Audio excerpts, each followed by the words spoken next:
3 sharp knocks at dawn didn't just wake me up. They marked me. I have been divorced for 2 years. Yet 2 county investigators stood on my porch at 6:52 in the morning like I had committed a crime. They asked about $52,000 in loans taken out in my name over the last 14 months. I froze. I have not borrowed a cent, but I knew exactly who was writing this twisted script. My name is Riley Anderson. I am 41 years old, and I have spent the last 2 years cultivating the kind of invisibility that usually costs a fortune to buy. I live in a duplex in Mesa Ridge, Arizona, a place where the heat rising off the asphalt distorts the air by noon and where the neighbors specialize in the art of silence. It is a quiet life. It is a boring life. And up until 6:52 this morning, it was exactly the life I wanted. The knocking began before my alarm went off. It was not the polite rap of a delivery driver dropping off a package or the hesitant tap of a neighbor looking for a lost cat. It was 3 hard, flat thuds against the wood. It was the kind of sound that does not ask for permission. It demands attention. I sat up in bed, my heart hammering against my ribs, the sheets tangled around my legs. The morning sun was just beginning to slice through the blinds, casting stripes of dust and light across the beige carpet. I grabbed my robe, tightening the sash with trembling fingers, and walked toward the front door. When I peered through the peephole, the world tilted on its axis. 2 men stood on my small concrete porch. They wore cheap suits that were already starting to wrinkle in the early morning warmth, and they had the posture of men who were used to waiting but not for long. One of them held a badge up toward the glass, the metal glinting sharply. I opened the door. The rush of warm air hit my face, carrying the scent of dry earth and sagebrush. "Mrs. Anderson," the taller of the 2 men asked. He had a face that looked like it had been carved out of sandstone, rough and impassive. "I am Riley Anderson," I said. My voice sounded thin, brittle in the open air. "Can I help you?" "We are investigators with the county," the second man said. He was younger, holding a thick manila folder tucked under his arm. "We need to ask you a few questions. Do you mind if we step inside, or would you prefer to speak out here?"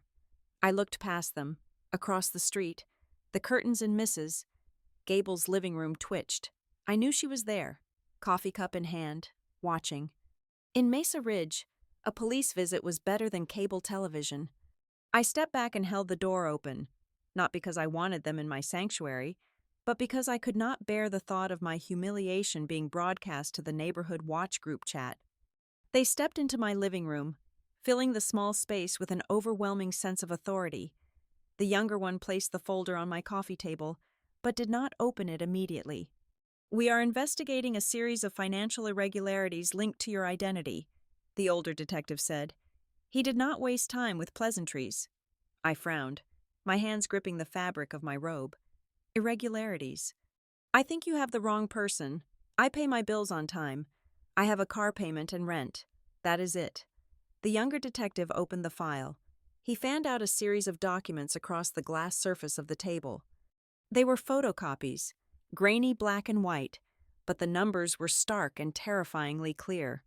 "Over the last 14 months," he said, pointing a finger at the timeline, "there have been 7 unsecured personal loans and 4 high-limit credit cards opened in your name.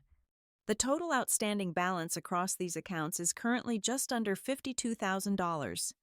The room spun. I stared at his finger, at the numbers. $52,000. That was more than I made in a year at the logistics firm. "That is impossible," I said. I felt a laugh bubbling up in my throat, the hysterical kind that comes right before a scream. "I have not applied for a loan since my divorce. I drive a used sedan. I rent this duplex. Does it look like I have $52,000? The detective did not smile. He pulled another sheet of paper from the stack and slid it toward me. It was a loan application for $12,000 from a digital lender. "Is this your name?" he asked. "Yes," I whispered. "Is this your social security number?" He asked. I read the digits. They were mine. "Every single one of them. And this," he said, tapping the bottom of the page. "Is this your signature?"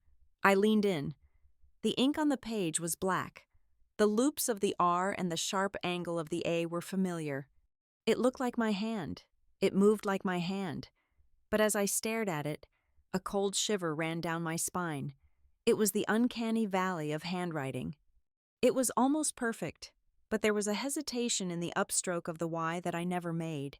It was a forgery, but it was a forgery made by someone who had studied my hand for years. "It looks like mine," I said, my voice shaking. "But it is not mine. I did not sign this." The detectives exchanged a look. It was a look I knew well. It was the look people gave you when they thought you were lying, but did not have the energy to call you out on it yet.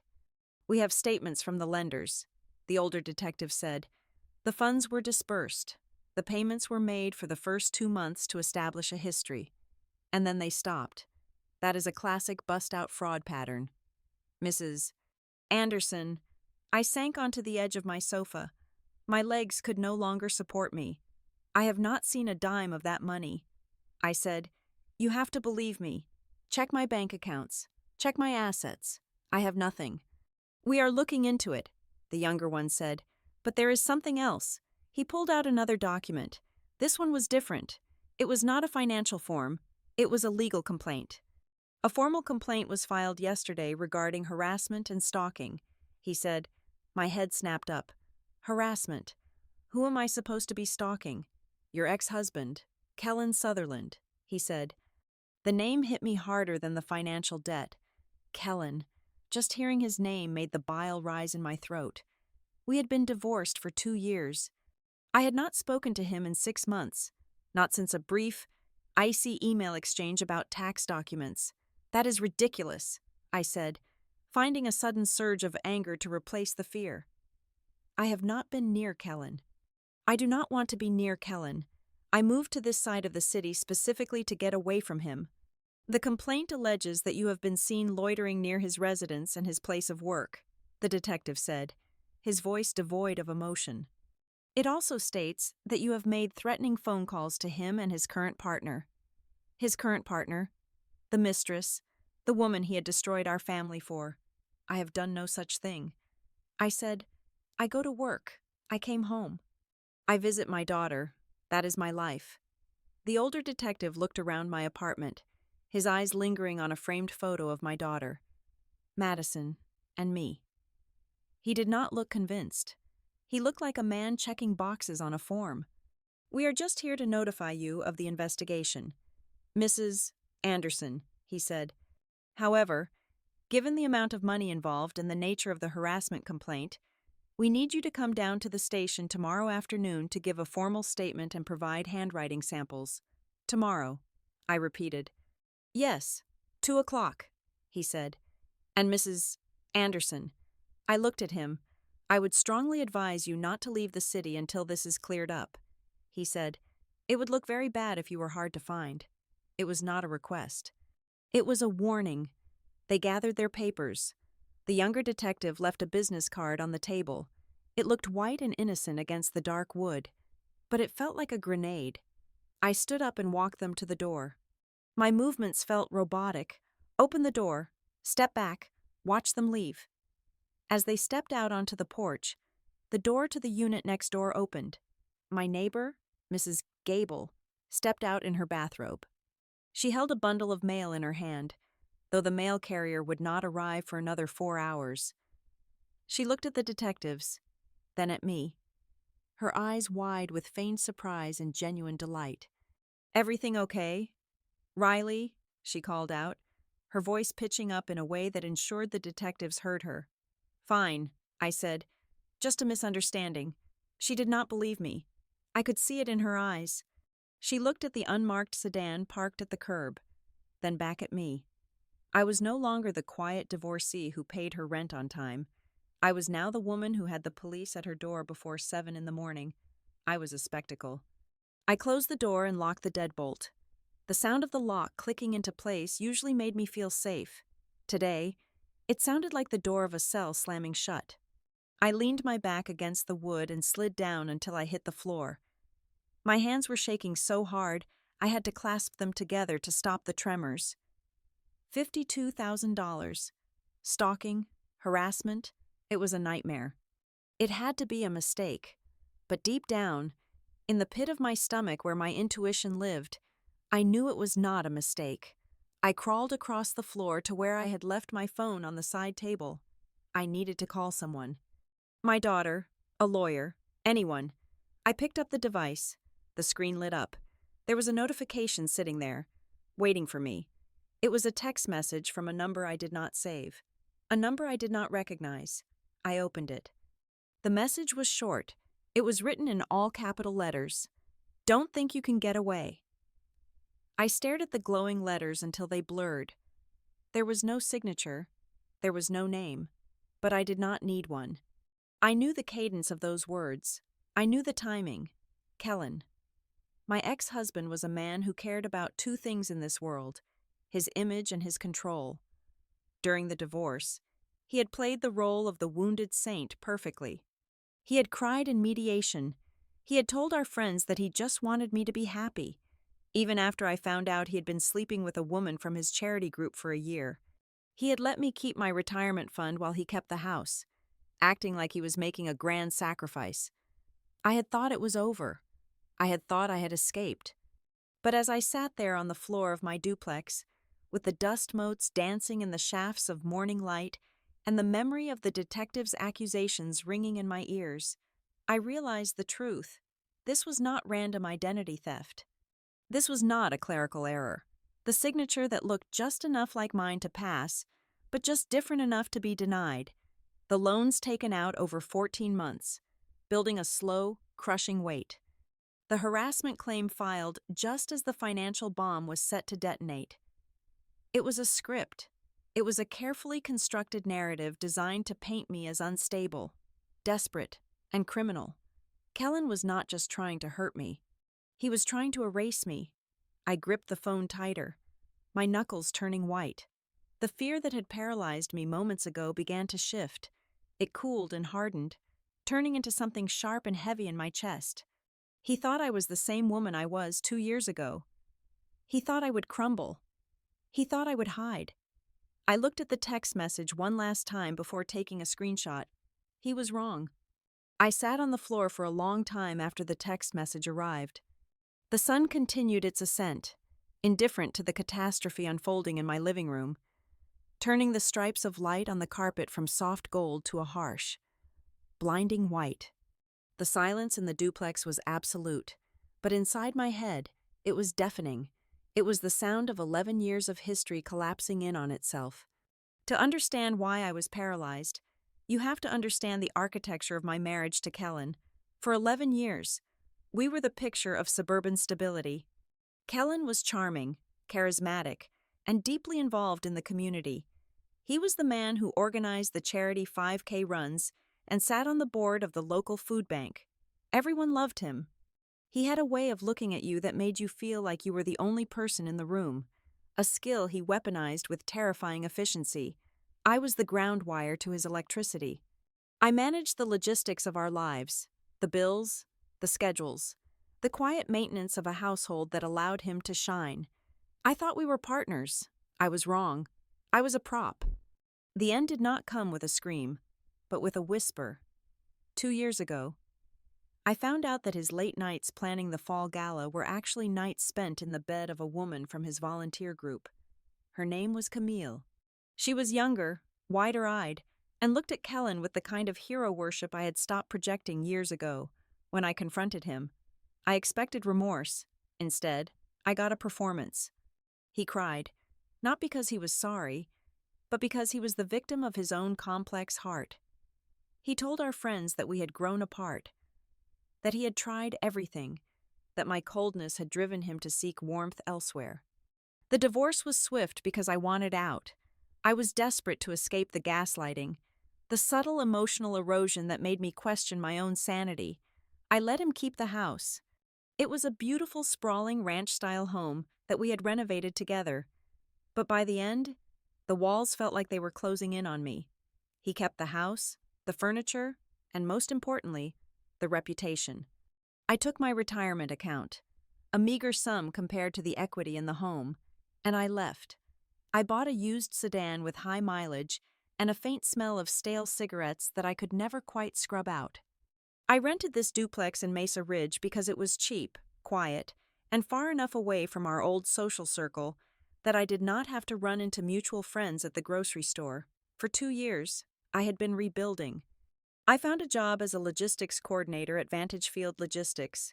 It was not a glamorous job. I spent my days staring at spreadsheets, tracking shipments of industrial parts, and arguing with trucking dispatchers about delivery windows. But I loved it. I loved the order of it. In logistics, if something goes wrong, you can trace it back to the source. There is a paper trail. There is logic, unlike my marriage, where reality was whatever Kellen decided it was that day. My job made sense. I lived a small life. I went to work. I came home. I cooked dinner for one, or for two on the days my daughter, Madison, was home. Madison was 19, a sophomore at the local community college. She lived with me, occupying the second bedroom. Though she spent most of her time studying or working part-time at a coffee shop, she was the one bright spot, the anchor that kept me from drifting away completely.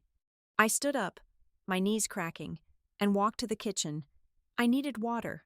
My mouth felt like it was filled with sand. As I filled a glass from the tap, I looked out the window at the small patch of dead grass that served as my backyard. How had this happened? The detective said the loan started 14 months ago. My mind raced back, scanning the timeline of the last 2 years for a breach, a mistake, a loose thread, and then I found it. It was about 16 months ago. The divorce had been finalized for 8 months. The dust had settled. I was finally sleeping through the night. Then, Kellen had called. It was the first time we had spoken on the phone in months. His voice had been calm, almost friendly. He told me that there was an issue with our final joint tax return, some discrepancy with the deductions from the year we were still married. He said his accountant needed to verify my social security number and my previous employment dates to close out the file properly so we would not get audited. "I just want to make sure you are protected, Riley," he had said. "The last thing either of us needs is the IRS knocking on our doors. Let's just wrap this up so we can both move on." I remembered the exhaustion I felt in that moment. I was standing in the break room at Vantage Field, holding a cup of lukewarm coffee, listening to the hum of the refrigerator. I just wanted him off the phone. I just wanted to be done. So, I gave it to him. I confirmed my social security number. I confirmed my mother's maiden name for the security question he claimed the accountant needed. I handed him the keys to my identity because I thought he was satisfied with the house and the mistress. I did not realize that for a man like Kellen, winning is not enough. The other person has to lose. I slammed the glass of water down on the counter, water sloshing over the rim. I ran to my bedroom and grabbed my laptop. I sat on the edge of the bed and opened it, my fingers flying across the keys. I logged into my email. My inbox was boring. Utility bills, work newsletters, coupons for pizza. I scrolled back. Nothing. No loan confirmations. No alerts from credit monitoring services. Then, I clicked on the spam folder. Usually, I emptied it without looking. It was a digital trash can filled with phishing scams and advertisements for pills. But today, I scrolled. There were hundreds of emails. I scanned the subject lines, my heart rate accelerating with every scroll. Application received. Action required. Verify your income. Welcome to your new platinum card. Your loan funds are on the way. They were all there. Dozens of them. They had been routed directly to spam. I clicked on one from a credit card company. The date was 14 months ago. I clicked on the header details. I am not a tech genius, but I know enough. I saw a filter rule listed at the bottom of the email chain. Someone had accessed my email account, likely around the same time I gave Kellen that information, and set up a rule. Any email containing the words loan, credit, application, or bank was automatically marked as read and moved to the spam folder. He had been gaslighting my inbox. I felt a wave of nausea. This was not just theft. This was surveillance. He had been in my private communications. He had been watching. I needed to tell someone. I needed a witness. I grabbed my phone and dialed Madison. She was at school, likely between classes. I needed to hear her voice. I needed to know that there was one person in this world who knew who I really was. The phone rang 4 times. Then it went to voicemail. "Hey, it is Madison. Leave a text." I hung up and called again. I never called twice in a row unless it was an emergency. She would know to pick up. It rang 3 times, and then the line clicked open. "Mom?" Her voice was tight, guarded. "Maddie, thank God," I said, letting the breath rush out of me. "Something terrible is happening. The police were just here. Someone has stolen my identity. They have taken out loans in my name. I think it is your father. I think he is trying to frame me." There was a silence on the other end of the line. It was not the silence of shock. It was the silence of withdrawal. "Mom," she said again, but this time her tone was different. It was cold. "Dad told me you might say something like this." I froze. "What? What did he tell you?" "He told me about the phone calls," Madison said. Her voice wavered, torn between anger and fear. "He played me a voicemail. Mom, it was you. Screaming at him, threatening Camille. He said you have been following them." "No," I pleaded, gripping the phone so hard my hand cramped. "Maddie, that is not true. You live with me. You know where I am. I go to work. I come home.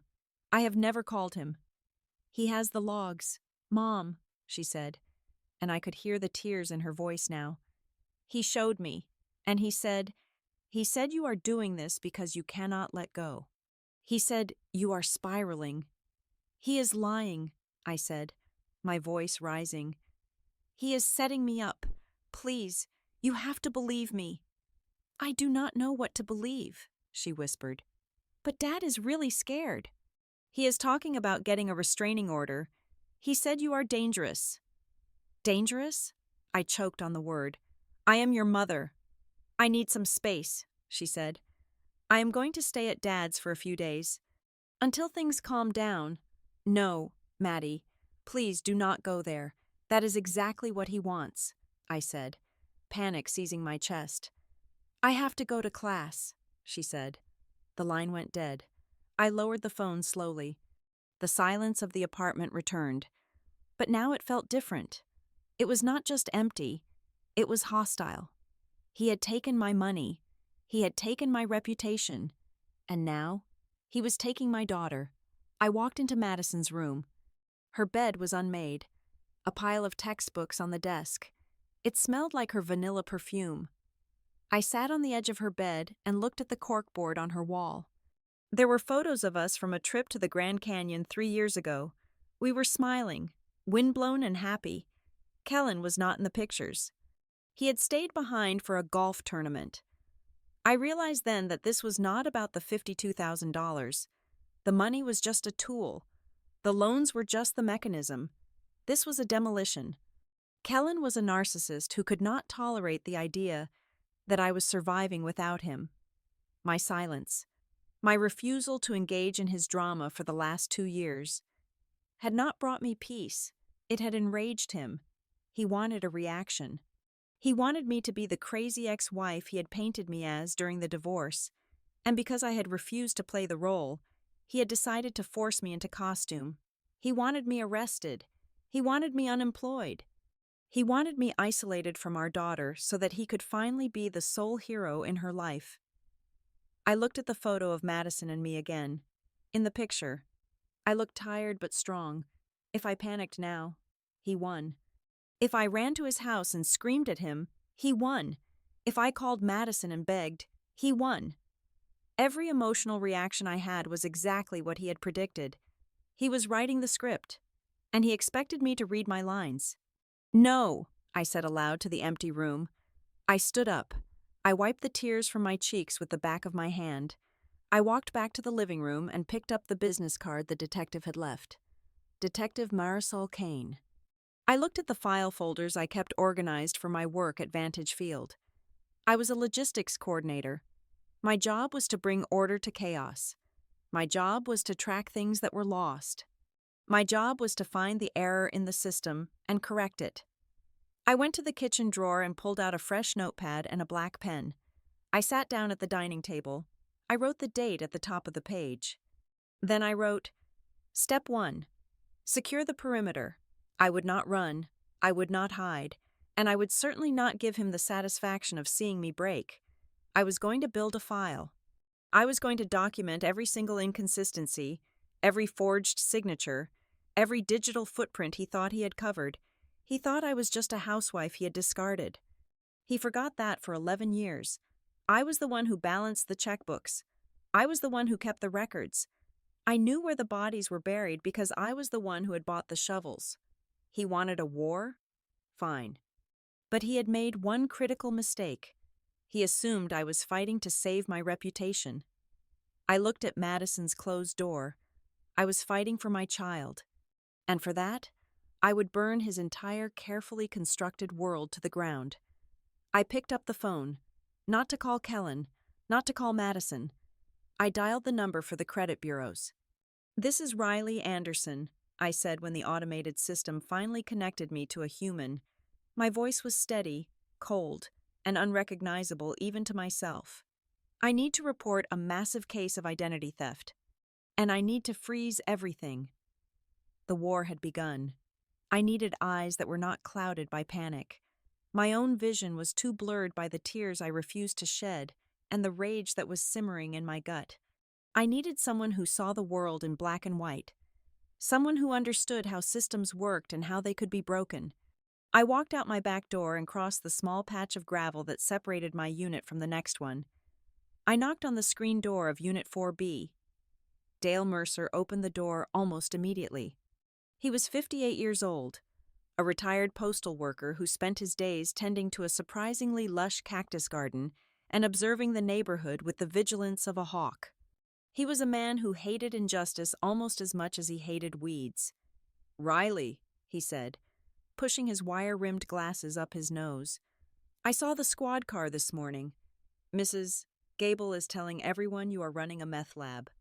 I assumed it was something more interesting. "It is Kellen," I said, my voice steady. "Come inside. Dale, I need you to look at something." We sat at my kitchen table. I laid out the photocopies the detectives had left behind. The loan applications, the credit card approvals, and most importantly, the signatures. Dale did not ask for a backstory. He knew about the divorce. He knew about the mistress. He picked up the loan application from the digital lender, the one with the signature that looked so terrifyingly like mine. He pulled a magnifying glass from his pocket, a habit from his days deciphering illegible handwriting on envelopes. He studied the ink for a long time. The silence in the kitchen was heavy, broken only by the hum of the refrigerator. "It is a forgery," Dale said finally, lowering the glass. "But it is a good one, a very good one." "It looks like my hand," I said. "That is what scares me." "It looks like the shape of your hand," Dale corrected. "But the pressure is wrong. Look here." He pointed to the bottom of the loop on the letter Y. "You are right-handed, Riley. When you write a descending loop, you lift the pressure slightly at the bottom before the upstroke. It is a feminine, fluid motion. This mark here." He tapped the paper with a callous finger. "This is heavy. The person who wrote this pressed down hard at the bottom of the loop. It is jagged. It is aggressive. It is a man's pressure trying to mimic a woman's flow." He looked up at me, his eyes sharp behind the lenses. "I have seen Kellen's signature on the HOA checks he used to send before you moved out." Dale said, "He has a heavy hand. He digs into the paper. This looks like Kellen trying to be you, but his muscle memory betrayed him." I felt a chill that had nothing to do with the air conditioning. Dale confirmed what my gut had screamed. "He is trying to destroy me." "Dale," I whispered. "Then we stop him," Dale said. "But you cannot do this alone. You need a lawyer." I nodded. I knew he was right. I picked up my phone and dialed the number of the attorney who had handled my divorce. She was expensive, $300 an hour, a cost that made my stomach turn given my current financial ambiguity. But she knew Kellen. She knew his tactics. She answered on the third ring. I explained everything: the police visit, the $52,000, the text message, the stalking accusation. There was a pause on the line, the sound of a pen scratching on paper. "Riley, listen to me closely," she said, her voice cutting through my panic like a scalpel. "This is not just financial fraud. This is litigation warfare. He is setting the stage for a custody battle or a civil suit. He wants you discredited." "What do I do?" I asked. "First, freeze your credit with all 3 bureaus immediately," she instructed. "Second, get a full copy of your credit report. We need to see every single inquiry in the last 24 months. And third, and this is the most important part, you document everything, every text, every email, every phone call. If he sneezes in your direction, you write down the time and the velocity." "He has turned Madison against me," I said, my voice cracking. "She thinks I am stalking him." "That is part of the playbook," the lawyer said. "Alienation. He isolates you so you have no support system when the legal hammer drops. Do not engage with him. Do not try to defend yourself to Madison right now. She is in the fog. Evidence will bring her out, not arguments." We hung up. I stared at the phone. Evidence. I needed evidence. As if on cue, the phone buzzed in my hand. I looked down, hoping it was the credit bureau confirmation. It was a text from Madison. I opened it, my heart hammering against my ribs. "Dad says you are making this up to blame him for the debt you racked up. He says you are sick. Mom, please get help." The words blurred before my eyes. Sick. He was telling our daughter I was mentally unstable. It was the ultimate betrayal. He wasn't just stealing my money. He was stealing my history, rewriting me as a villain in my own daughter's life. I typed a response, my fingers shaking. "I love you, Madison. I am telling the truth." I deleted it. The lawyer was right. Words meant nothing now. I turned back to Dale. "How did I miss this? Dale, $52,000 in loans. That generates paperwork, bills, late notices. I check my mail every day." Dale frowned. "You check your mailbox here, at the duplex?" "Yes." "And you have not received a single letter from these banks?" "Not one." Dale stood up. "Get your laptop. Log into the United States Postal Service website. If he is as smart as he thinks he did not just hack your email." I opened my laptop on the kitchen table. My hands were steady now, fueled by a cold, hard anger. I navigated to the Postal Service portal. I tried to create an account to track my mail, but the system gave me an error. "Account already exists for this address," the screen read. I looked at Dale. "I never created an account." "Reset the password," Dale commanded. "Use your phone number for the 2-factor authentication." Hopefully, he has not changed that yet. I hit the reset button. A code popped up on my phone. I typed it in. The dashboard finally loaded. There, in the forwarding section, was a request filed 6 weeks ago. "Individual move," the status read. "From Riley Anderson, Mesa Ridge. To Box 404, the Shipping Center, East Valley Boulevard." "He diverted my mail," I said, staring at the screen.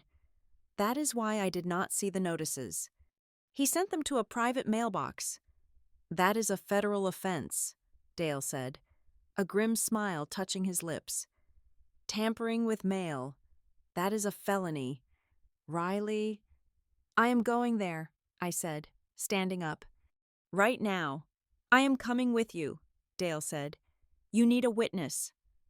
We drove in my beat-up sedan, the air conditioner struggling against the Arizona heat. East Valley Boulevard was a strip of concrete and stucco, lined with fast food joints and budget tire shops. The shipping center was squeezed between a nail salon and a liquor store. I parked the car and took a deep breath. "Let's go." The bell above the door jingled as we entered. The air inside was cool and smelled of packing tape and cardboard. A young man with bored eyes stood behind the counter, scrolling on his phone. "Can I help you?" he asked without looking up. "Yes," I said, slapping my driver's license onto the counter. My name is Riley Anderson. I want to know who opened Box 404 in my name. The clerk blinked, surprised by my tone. He looked at the license, then tapped on his keyboard. Box 404, he muttered. Yeah, that is rented to Riley Anderson. I did not rent it, I said. Show me the application. I cannot just show you customer records, he said, shifting uncomfortably. That is my name, I said, pointing to the license. That is my face. If you do not show me the application, I am calling the police right now and reporting that this establishment is facilitating identity theft. Dale stepped forward, crossing his arms. He looked like exactly what he was, a man who knew the regulations better than the kid behind the counter. Title 18, United States Code, Section 1708, Dale recited, Mail theft. You want to be an accessory? The clerk paled. He pulled a file from under the counter. Look, the person came in. They had ID. They signed the form. He turned the paper around. There it was again, the signature. The heavy loop on the Y. Who was it? I demanded. Was it a woman? The clerk hesitated. I do not remember exactly. We get a lot of people. You remember, I said, leaning in. Think, was it a woman or a man? It was, well, the ID said Riley, the clerk stammered. But the person was wearing a baseball cap and a face mask, for health. I did not ask them to take it off. A mask, I repeated. So you let someone open a federal mail drop without verifying their face. The ID matched, he said defensively. And the signature matched the ID. Do you have cameras? I asked, looking up at the black dome in the corner of the ceiling. Yeah, but I cannot show you the footage, he said, regaining some of his bureaucratic courage. Corporate policy.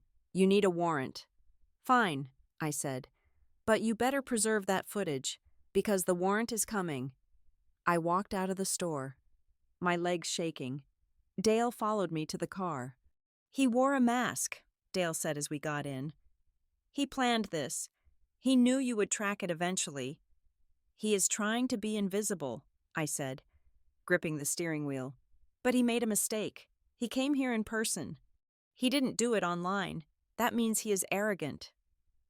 We drove back to the duplex in silence. The sun was setting, painting the sky in bruises of purple and orange. I felt exhausted, but my mind was racing. I had a lead. I had proof of the mail diversion. When I got inside, I sat down at my computer to log the events of the day as my lawyer had instructed. I opened my work email, intending to check my schedule for the next day. There was a new message in my inbox. It was from the Vice President of Human Resources at Vantage Field Logistics. The subject line was, Urgent, Personnel Matter. My stomach dropped. I clicked the email. Dear Riley, we received a phone call this afternoon from an external party regarding an active police investigation involving your financial standing. While we respect your privacy, Vantage Field deals with high-security bonded shipments, and all employees must maintain a certain level of clearance. We need to meet tomorrow morning at 9 o'clock to discuss your current status. Please bring any documentation that might clarify this situation. Regards, HR Department. I stared at the screen, the white light burning into my retinas. He had called my job. It wasn't enough to saddle me with debt. It wasn't enough to turn my daughter against me. He wanted to cut off my supply line. If I lost my job, I lost my income. If I lost my income, I couldn't pay the lawyer. If I couldn't pay the lawyer, I couldn't fight him. And if I couldn't fight him, he would win. He was systematically dismantling my life, brick by brick. I wanted to scream. I wanted to throw the laptop across the room, but I didn't. Instead, I opened a new document on my computer. I typed the date at the top. Date, February 4th. Time, 8:45 in the evening. Event, received email from HR regarding anonymous tip about police investigation. Suspect, Kellen Sutherland. Objective, destruction of employment and financial solvency. I typed out every detail of the day, the visit from the detectives, the text from Madison, the visit to the shipping center, the clerk's description of the masked figure. I was not going to sleep tonight. I was going to print out the police report number I had received from the detectives. I was going to print out the fraud alerts I had just placed on my credit. I was going to walk into that HR meeting tomorrow not as a victim, but as a woman armed with facts. Kellen thought he could shame me into hiding. He thought that by calling my boss, he would humiliate me enough to make me quit or get me fired. He forgot one thing. I was a logistics coordinator. I solved problems for a living. And Kellen Sutherland was just another broken link in the supply chain that I was going to fix. I saved the document and named it the War Log. I went to the kitchen and made a pot of coffee. It was going to be a long night. I had to prepare. I had to survive tomorrow so I could fight for the next day. I looked out the window at the darkness covering Mesa Ridge. Somewhere out there, Kellen was probably sleeping soundly, thinking he had me cornered. "Sleep well, Kellen," I whispered to the glass, "because I am wide awake." The morning sun that usually brought the comfort of a new day now felt like a spotlight exposing my ruin. I had survived the meeting with human resources by the skin of my teeth. I had presented my police report number and my fraud alert confirmations, and while they had not fired me, they had placed me on paid administrative leave pending an internal risk assessment. It was a polite way of saying they did not trust a logistics coordinator whose own life was spiraling into financial chaos. I sat at my kitchen table, the surface cluttered with the debris of my defense strategy. Papers, sticky notes, and legal pads covered every inch of wood. I was trying to breathe, trying to find a rhythm to my heart that did not feel like a panic attack. When the notification chimed on my laptop, it was an email from my bank. The subject line was stark and terrifying. Account action. Notification. Risk assessment. Hold. I clicked it open, my fingers trembling. The text was bureaucratic and cold. It stated that due to suspicious activity and an unusual influx of credit inquiries, my primary checking account, the one I used to pay for food, gas, and utilities, had been frozen. They were conducting a review. It could take up to 10 business days. 10 days, I had $300 in cash in my wallet. Everything else was digital. And now, everything else was gone. I grabbed my phone to call the customer service line, but before I could dial, an incoming call took over the screen. It was the management office for my duplex complex. I answered, hoping for a distraction. "Hello, this is Riley."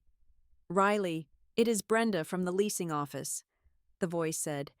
Usually, Brenda was warm, the kind of property manager who asked about your day.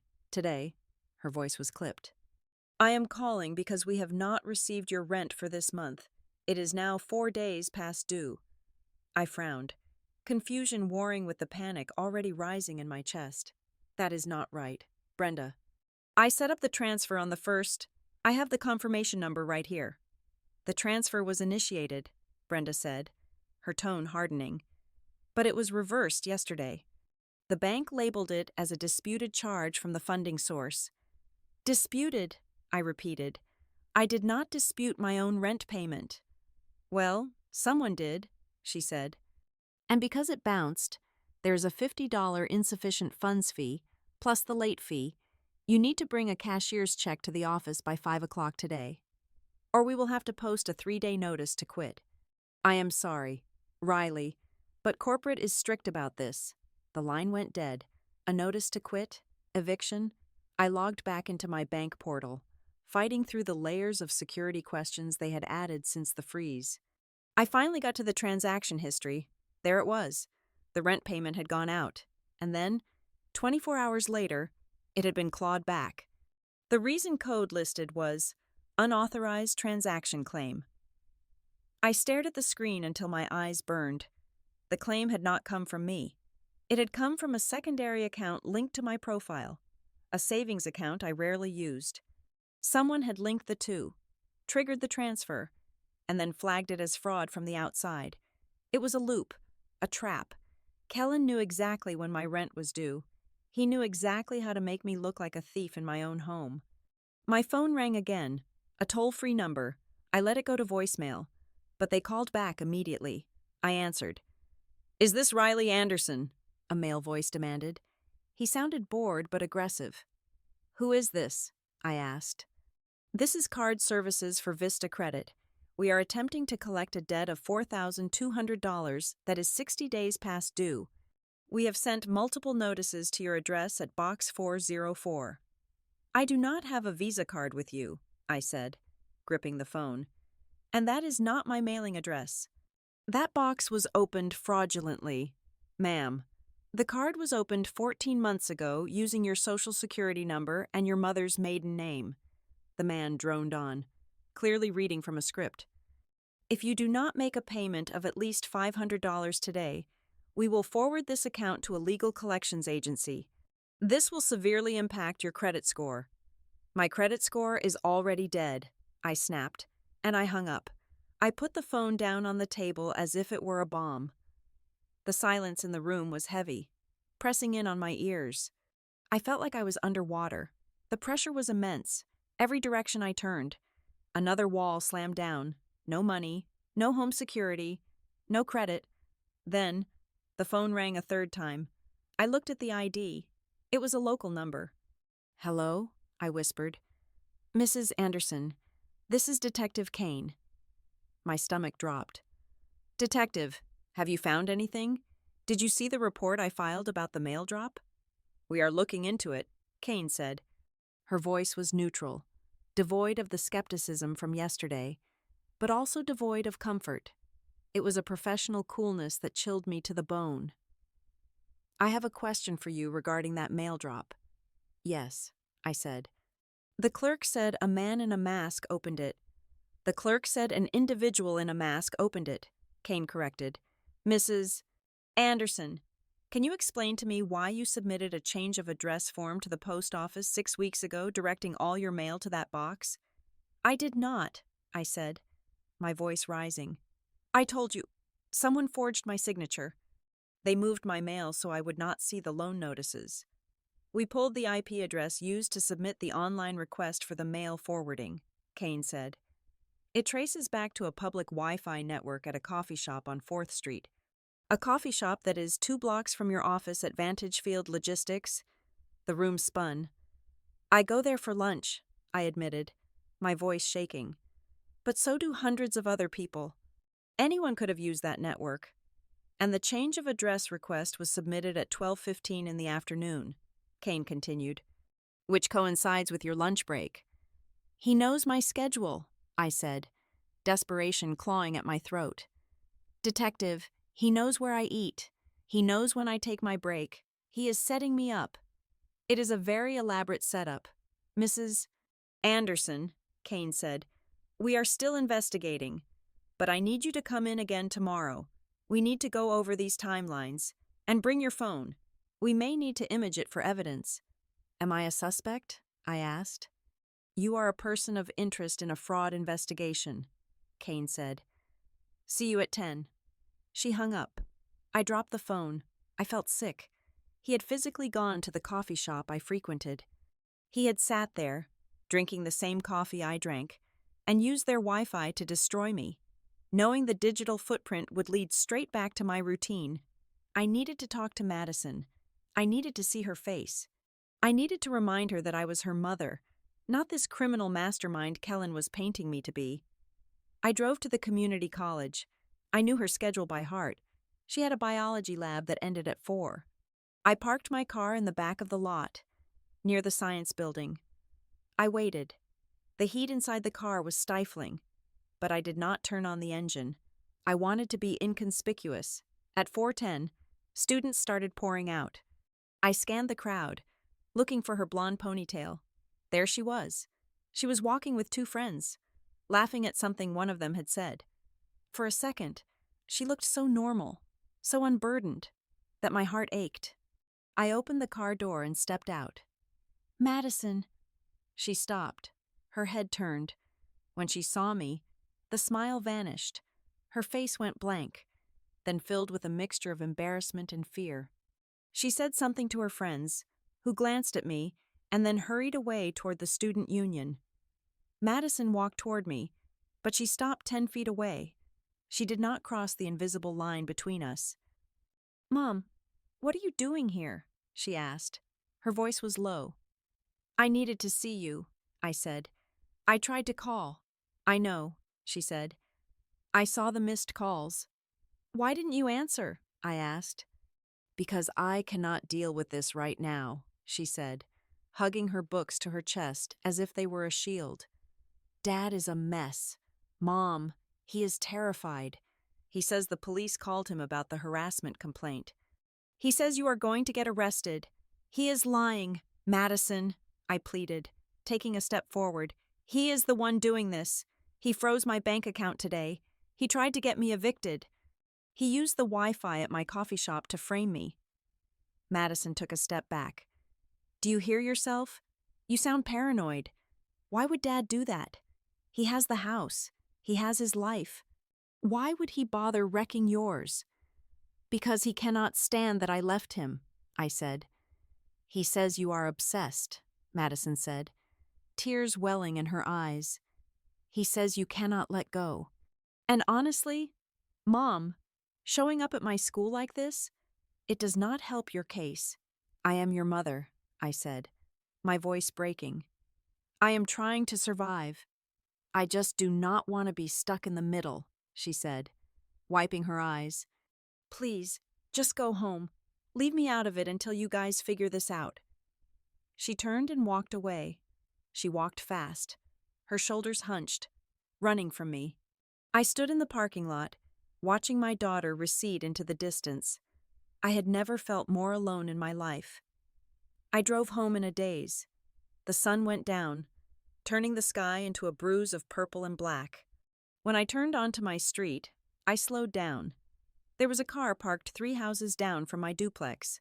It was a dark sedan, older model, nondescript. The engine was off, but the windows were tinted dark. I had seen it yesterday. And the day before. My heart hammered against my ribs. Was it the police? Was it a private investigator hired by the bank? Or was it him? I pulled into my driveway and rushed inside. Locking the door behind me, I peeked through the blinds. The sedan was still there. It sat like a predator in the shadows. I went to the back door and signaled for Dale. He came over immediately, bringing the smell of pipe tobacco and reassurance. "They cut off my money." "Dale," I said, pacing the living room. "And Madison won't talk to me. And Kane thinks I did it because of the Wi-Fi." Dale listened, his face grim. "He is isolating you. It is classic siege warfare. Starve the enemy, cut off their communications, make them doubt their own reality." "There is a car down the street," I said, pointing to the window. Dale went to the window and peered out. "I see it. Dark blue Ford Taurus. It has been there since 6. "Is he watching me?" I asked. "He wants you to think he is watching you," Dale said. "Kellen is building a narrative. Riley, he is painting a picture of a woman who is unraveling. The debt creates the motive, the stalking complaint creates the behavior, and your reaction? The panic, the showing up at the school, that provides the proof." "So I am supposed to do nothing?" I asked. "You are supposed to be smarter," Dale said. "Do not give him the reaction he wants." My phone rang. It was lying on the coffee table. We both looked at it. The screen displayed unknown caller. "Answer it," Dale said softly. "Put it on speaker." I picked it up and tapped the speaker button. "Hello?" There was static on the line. Then, a voice spoke. It was a male voice, but it sounded strange, mechanical, choppy, like someone had spliced together different recordings. "Stop. Following. Them," the voice said. "Who is this?" I asked. "You. No." "Who?" the voice said. "Leave. Him. Alone." The line went dead. I looked at Dale. "That wasn't a person. That sounded like a recording." Dale's face went pale. "Riley, think. If someone records that call, what does it sound like?" I replayed the conversation in my head. "Stop following them. Leave him alone." It sounds like a warning, I said. Exactly, Dale said.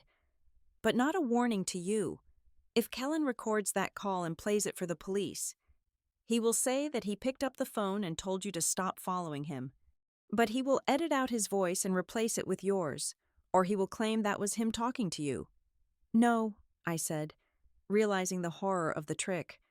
He called me, I answered.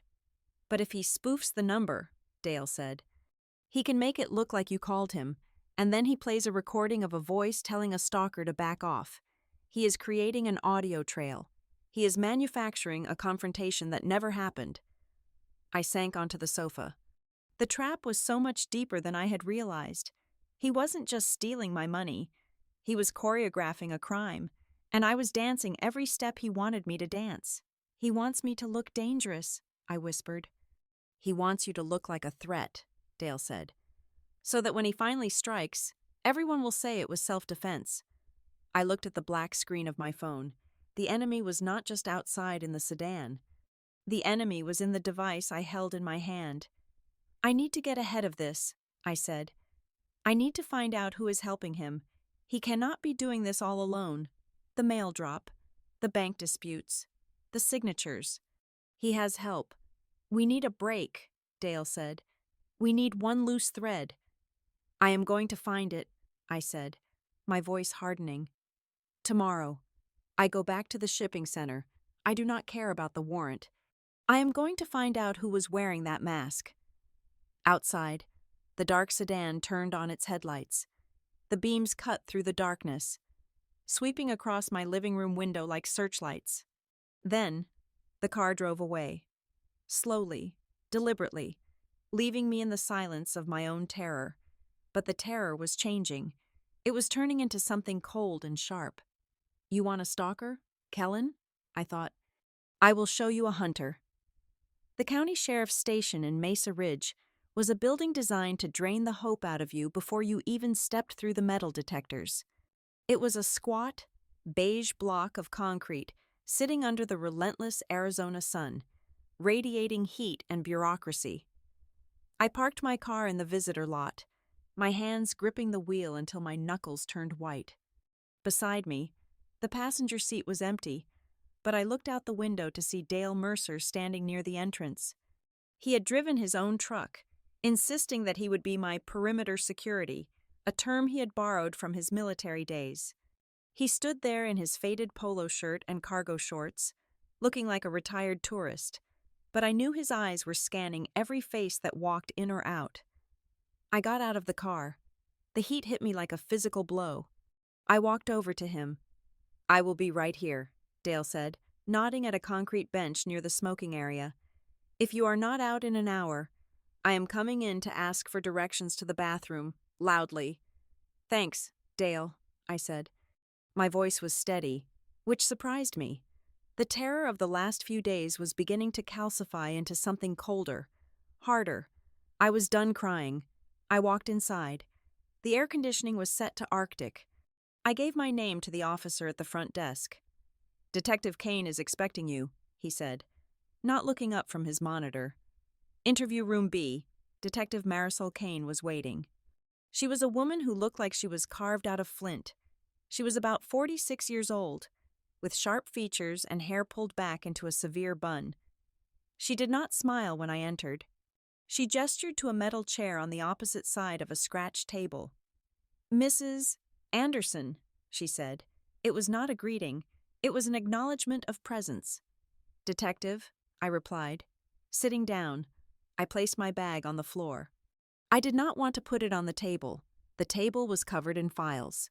There were 9 of them, 9 thick, manila folders stacked in a neat, accusatory pile.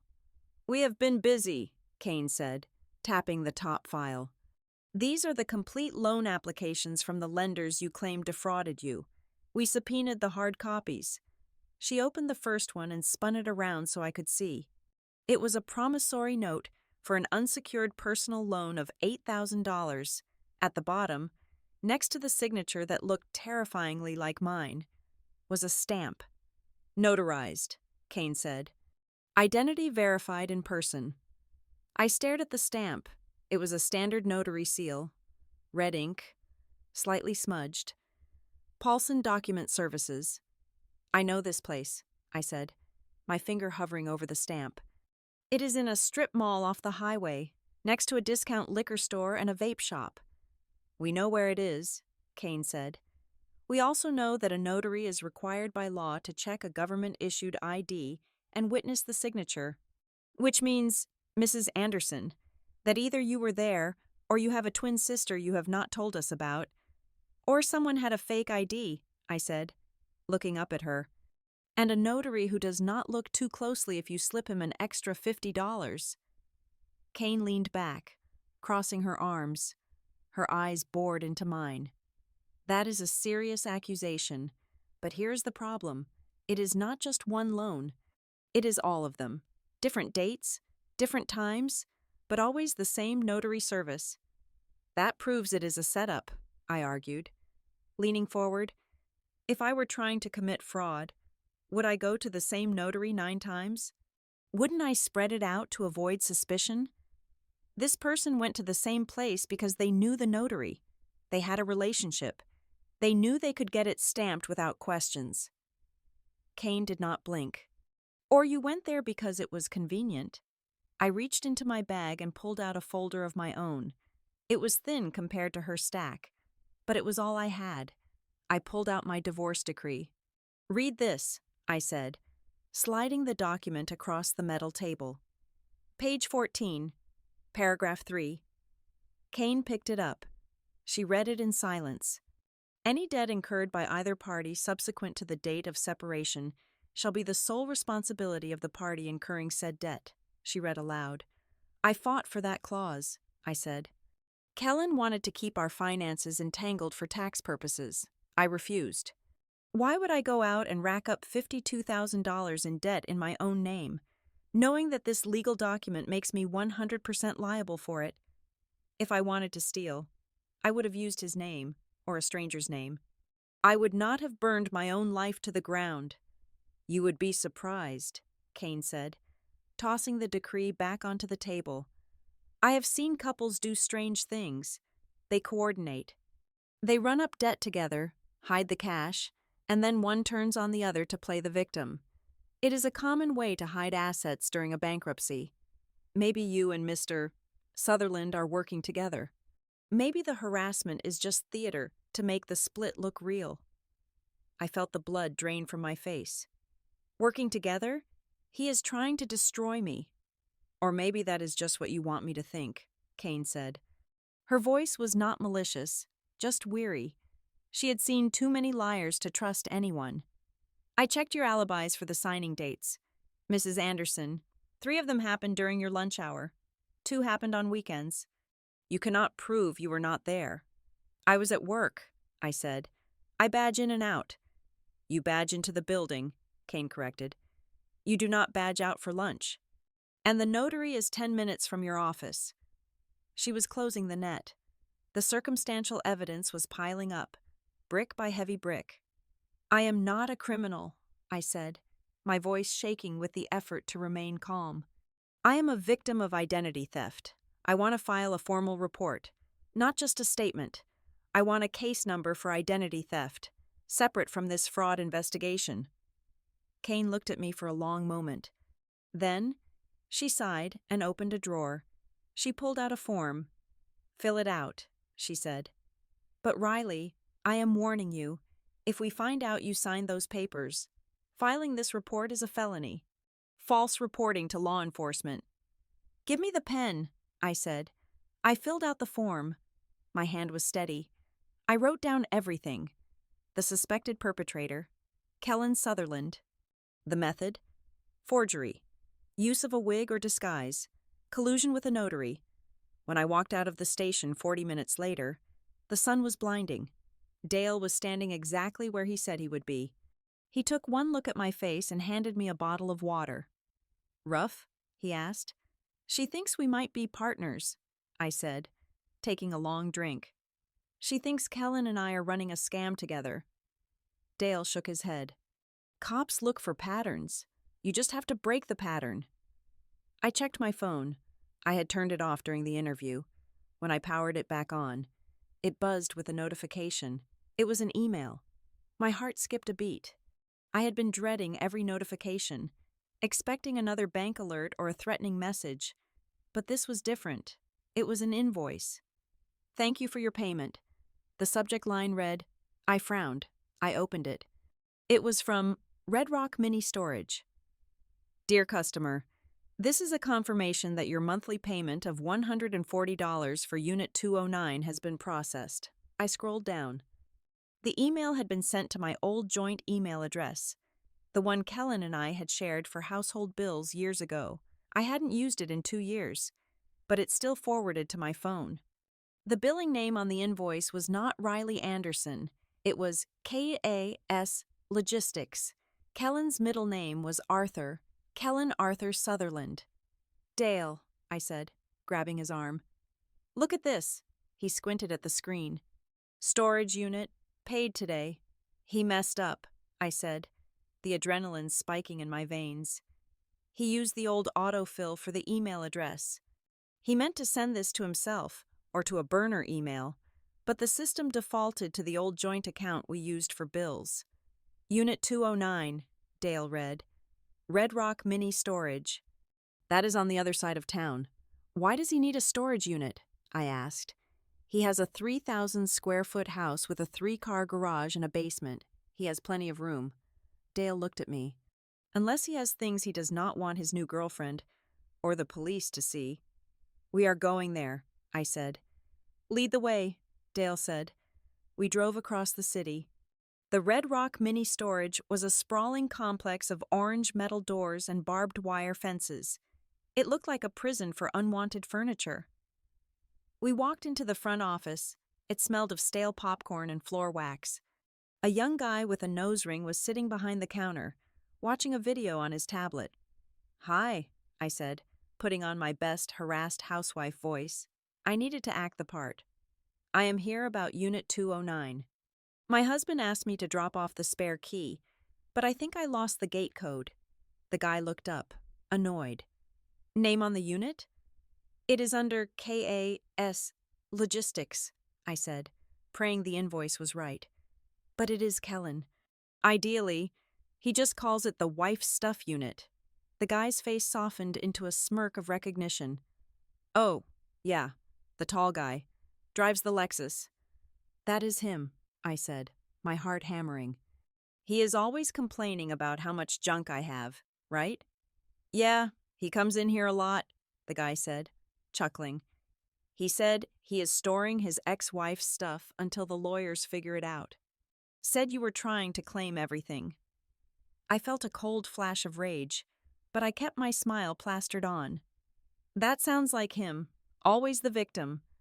Listen, can you just check if my name is on the access list?" "Riley," he tapped on the keyboard. "Nope, just KAS Logistics. Authorized users are Kellen Sutherland and, Rhea Vaughn." I froze. Rhea. I did not know a Rhea, but the last name, Vaughn, Camille Vaughn, the mistress. Rhea must be a relative, a sister, a cousin. "Okay," I said, thinking fast. "Well, I do not want to cause trouble, but since I am here, can you just give me a printout of the access times? He is claiming I never help with the moving, and I want to prove I want to prove he has been coming here." It was a weak lie, but the guy was bored and clearly didn't get paid enough to care about privacy policies. "I cannot give you a printout," he said. "Printer is busted." "Can I take a picture of the screen?" I asked, widening my eyes. "Please, it would really help me out with the argument tonight." He shrugged. "Whatever. Just make it quick." He turned the monitor. I pulled out my phone and snapped 3 photos in rapid succession. The screen showed a log of entry and exit times. My eyes scanned the dates. February 2nd, 6 in the evening. January 29th, 12:30 in the afternoon. Wait, January 29th. That was the day the change of address form was submitted. The police said it was done from a coffee shop near my work at 12:15.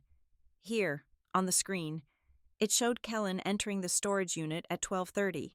The storage unit was 20 minutes away from the coffee shop. If he was at the storage unit at 12:30, he could have been at the coffee shop at 12:15. It was tight, but it was physically possible. But more importantly, looking at the log, I saw a pattern. He visited the unit every single time a major fraud event happened. The day the loans were approved, the day the bank account was frozen, the day the letters were diverted. He wasn't storing furniture in there. "Thank you," I said to the clerk. "You have no idea how much this helps." "Good luck with the divorce," he muttered, turning back to his tablet. I walked out to the parking lot where Dale was waiting. My hands were shaking, but this time, it wasn't from fear. It was from the thrill of the hunt. "I got it," I said, showing him the photos. "He has an accomplice named Rhea Vaughn, and he comes here all the time. He tells the staff it is my stuff, but the unit is under a shell company name." "Rhea Vaughn," Dale mused. "Relation to Camille?" "Has to be," I said. "And Dale, look at the times. He is not just storing old tax returns. He is running an operations center. He comes here to work." "You cannot get in there without a warrant," Dale warned. "If you break that lock, you go to jail, and he wins." "I do not need to break the lock," I said, looking at the orange metal door of Unit 209 in the distance. "I just proved he has a secret location that he lied about. I proved he has a connection to a woman named Rhea, and I proved he was active during the times the crimes were committed." I looked at the timestamp again. "The police are looking for high-tech crimes," I said. "They are looking for hackers, but Kellen is using a storage unit and a notary at a strip mall. He is sloppy, Dale. He is arrogant." "He thinks you are too scared to look," Dale said. "He is wrong," I said. I opened the war log on my phone and typed in a new entry. Evidence Item 5. Red Rock Mini Storage. Unit 209. Access logs. Accomplice identified. Rhea Vaughn. I looked at the orange door one last time. "I am going to find out who Rhea is," I said. "And then I am going to introduce her to Detective Kane." For the first time in 4 days, the crushing weight on my chest lightened. I wasn't just reacting anymore. I had a thread. And I was going to pull it until the whole tapestry of lies unraveled. The silence of my duplex at midnight was usually a heavy, suffocating thing, but tonight it felt electric. I was sitting on my living room floor, surrounded by the physical map of my destruction that I had taped to the wall. There were sticky notes connected by red yarn, a cliché from every crime show I had ever watched, but it was the only way I could keep my sanity from fracturing. I had the storage unit access logs. I had the name Rhea Vaughn. I had the notary location, but I was still missing the bridge that connected Kellen directly to the act of signing my name. My phone lay on the carpet beside me, its screen dark.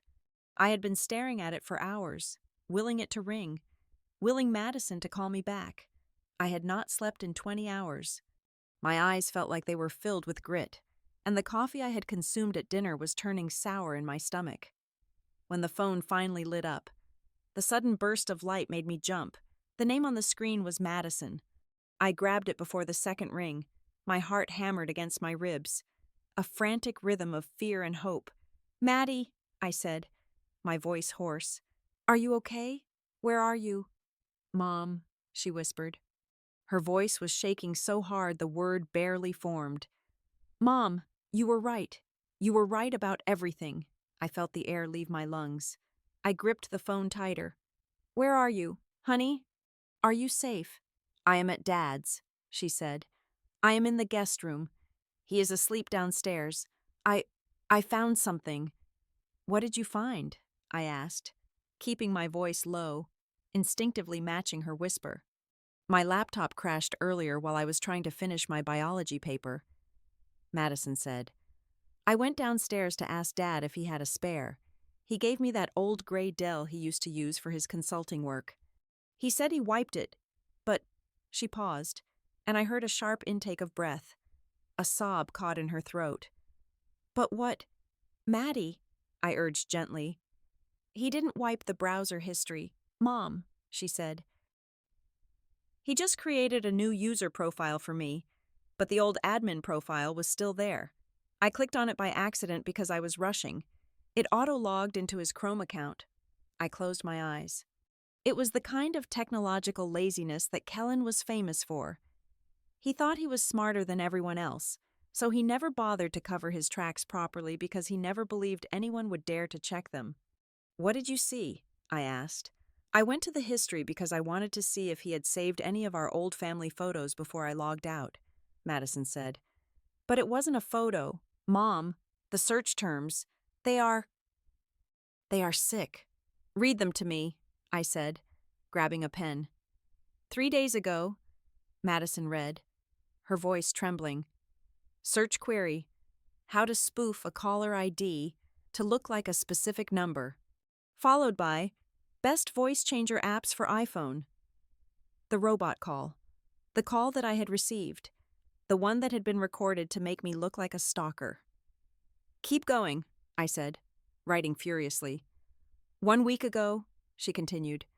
"Search query: United States Postal Service change of address form, printable PDF, followed by handwriting generator tool free online." "He practiced," I whispered. "He practiced my signature using a generator." "There is more," Madison said. "I found a draft email. It was in the drafts folder. Never sent.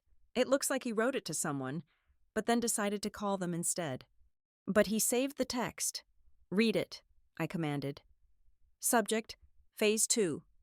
Madison read, "Body. If she is investigated, she will lose her security clearance at Vantage. That is the kill shot. Once the job is gone, she cannot afford the retainer for a decent defense attorney. Do not let her hire a lawyer. We need to accelerate the restraining order hearing before she figures out the bank dispute." Silence stretched between us. It was the silence of a girl realizing that her father was a monster. "He wants you to lose your job," Madison sobbed. "He wants you to be homeless. Why, Mom, why does he hate you so much?" "Because I left him," I said softly, "and because I was happy. That is the only crime I committed."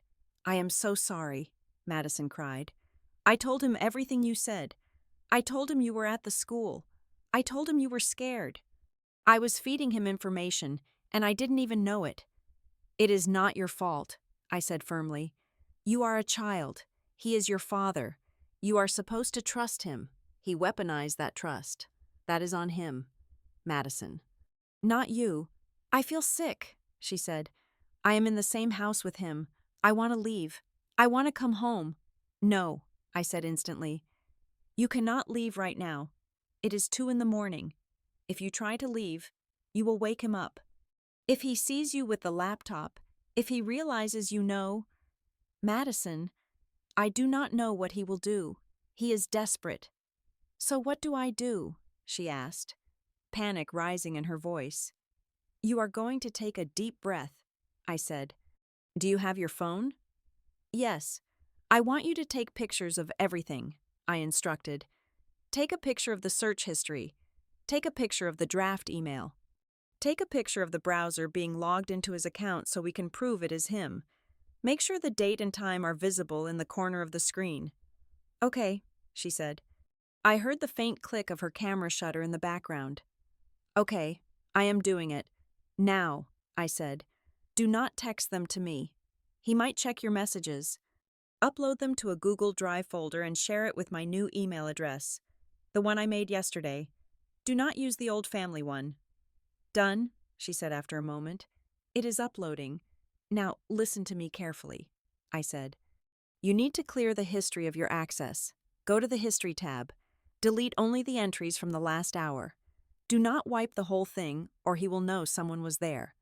Just delete the part where you viewed his history." "Okay," she said. "I am deleting it. I am logging out of his profile. I am shutting down the computer." "Good girl," I said. "Now put the laptop back exactly where you found it." "Exactly. It is on the desk," she said. "Mom, I cannot sleep here. I am scared." "Lock your door," I said. "Put a chair under the handle if you have to. And tomorrow morning, as soon as the sun comes out, you tell him you have an early study group. You get in your car. And you come straight to me. Do not fight with him. Do not ask him questions. Act normal. Can you do that? I think so, she said. Mom, he has been meeting with someone. My ears perked up. Who? I heard him on the phone a few times, Madison said. He talks to a woman named Rhea. I thought it was just a work friend. He said she helps with the community group, but the way he talks to her, it is transactional. He asks her if the paperwork is filed. He asks her if the package was delivered. Rhea Vaughn, I said. I found her name today at the storage unit. He meets her at that coffee shop near your work, Madison said. I saw a text on his phone screen once when he asked me to hold it while he was driving. It said, Rhea, meet me at 4th Street. Bring the notary stamp. The notary stamp, I exhaled. Rhea is the notary. Or she has access to one. I am so sorry, Mom, Madison said again, her voice breaking. I should have listened to you. We are past that, I said. We are fixing it. You just gave me the smoking gun. Maddie. You just saved me. We hung up. I sat there in the dark, staring at the wall. I did not feel triumphant. I did not feel the rush of victory. I felt a profound, aching sadness. Kellen had forced our daughter to become a spy in her own home. He had shattered her innocence to feed his vengeance. My phone pinged. The Google Drive notification appeared. I opened the folder. The photos were clear. The search history, the draft email, the timestamp. I downloaded everything to an external hard drive immediately. Then I backed it up to a second cloud account. I needed Dale. I waited until 6 in the morning. I watched the sun come up, painting the sky in violent shades of red and orange. As soon as I saw the light turn on in Dale's kitchen, I ran across the yard. He opened the door, a mug of coffee in his hand. He looked at my face and stepped back to let me in. Madison called, I said. I showed him the photos. Dale studied them in silence, his jaw tightening. This is it, he said softly. The draft email establishes intent. The search history establishes premeditation, and the spoofing search that kills the stalking charge dead. She is coming home this morning, I said. I told her to act normal. Smart, Dale said. If he knows she knows, he might escalate. We need to go to Detective Kane, I said. But I am scared. Dale, Kane thinks I am in on it. What if she thinks these photos are fake? What if she thinks I made Madison plant them? We do not just hand them over, Dale said. We verify them. We need to present this in a way that Kane cannot dismiss. We need to package it. How? We draft a timeline, Dale said, pulling out a notepad. We overlay Madison's photos with the police report dates. We show cause and effect. Search for spoofing on Monday. Stalking call received on Tuesday. Search for address change on the 10th. Mail diverted on the 12th. We do not just give her data. We give her the narrative. And Rhea, I added. Madison confirmed he met a woman named Rhea at the coffee shop, and she saw a text about a notary stamp. We give Kane the name Rhea Vaughn, Dale said. And we tell her to check the employment records of the notary shop in the strip mall. I bet you anything Rhea worked there, or has a relative who does. We spent the next 2 hours building the dossier. It was the most important work of my life. I was not just fighting for my credit score anymore. I was fighting for the fact that I was a good mother who had raised a brave daughter. At 8:30, my front door opened. Madison walked in. She looked pale, her eyes red-rimmed, wearing the same clothes as yesterday. She dropped her bag on the floor and ran to me. I caught her. She buried her face in my shoulder, sobbing. I held her tight, smelling the shampoo in her hair, feeling the tremors in her small frame. I felt like I had just pulled her out of a riptide. He asked me why I was leaving so early, she mumbled into my shirt. I lied to his face. Mom, I have never lied to him before. You did what you had to do to survive, I said, stroking her hair. That is what women do. Did you see the pictures? She asked. Pulling back. I saw them, I said. Dale and I are going to the station. You are going to stay here. Lock the doors. Do not answer the phone. I want to come, she said. I want to tell the detective what I saw. No, I said. Not yet. I do not want him to see your name on a witness statement until he is in handcuffs. If he knows you turned on him, he will come for you. He is already coming for us, she said, her voice hardening. She looked at me, and for the first time, I saw a flash of my own steel in her eyes. Mom, he is not going to stop. You saw the email. He wants to kill your job. He wants to starve us out. He tried, I corrected. But he forgot one thing. What? He forgot that he taught me how to do his taxes, I said grimly. And he forgot that I know his passwords. I turned to Dale. Let's go. Kane needs to see this before Kellen files that restraining order. We drove to the station. The drive felt different this time. The last time. I was a suspect. This time, I was an informant. When we sat down in the interview room, Detective Kane looked tired. She had a coffee cup in her hand and a stack of new files on her desk. Mrs. Anderson, she said, I was about to call you. The lab came back on the signature analysis. It is inconclusive, but they are leaning toward a simulation. It is a simulation, I said, placing the flash drive on the table. And here is the software he used to practice it. Kane looked at the drive, then at me. What is this? My daughter spent the night at her father's house, I said. She found his search history. He searched for signature generators. He searched for call spoofing apps.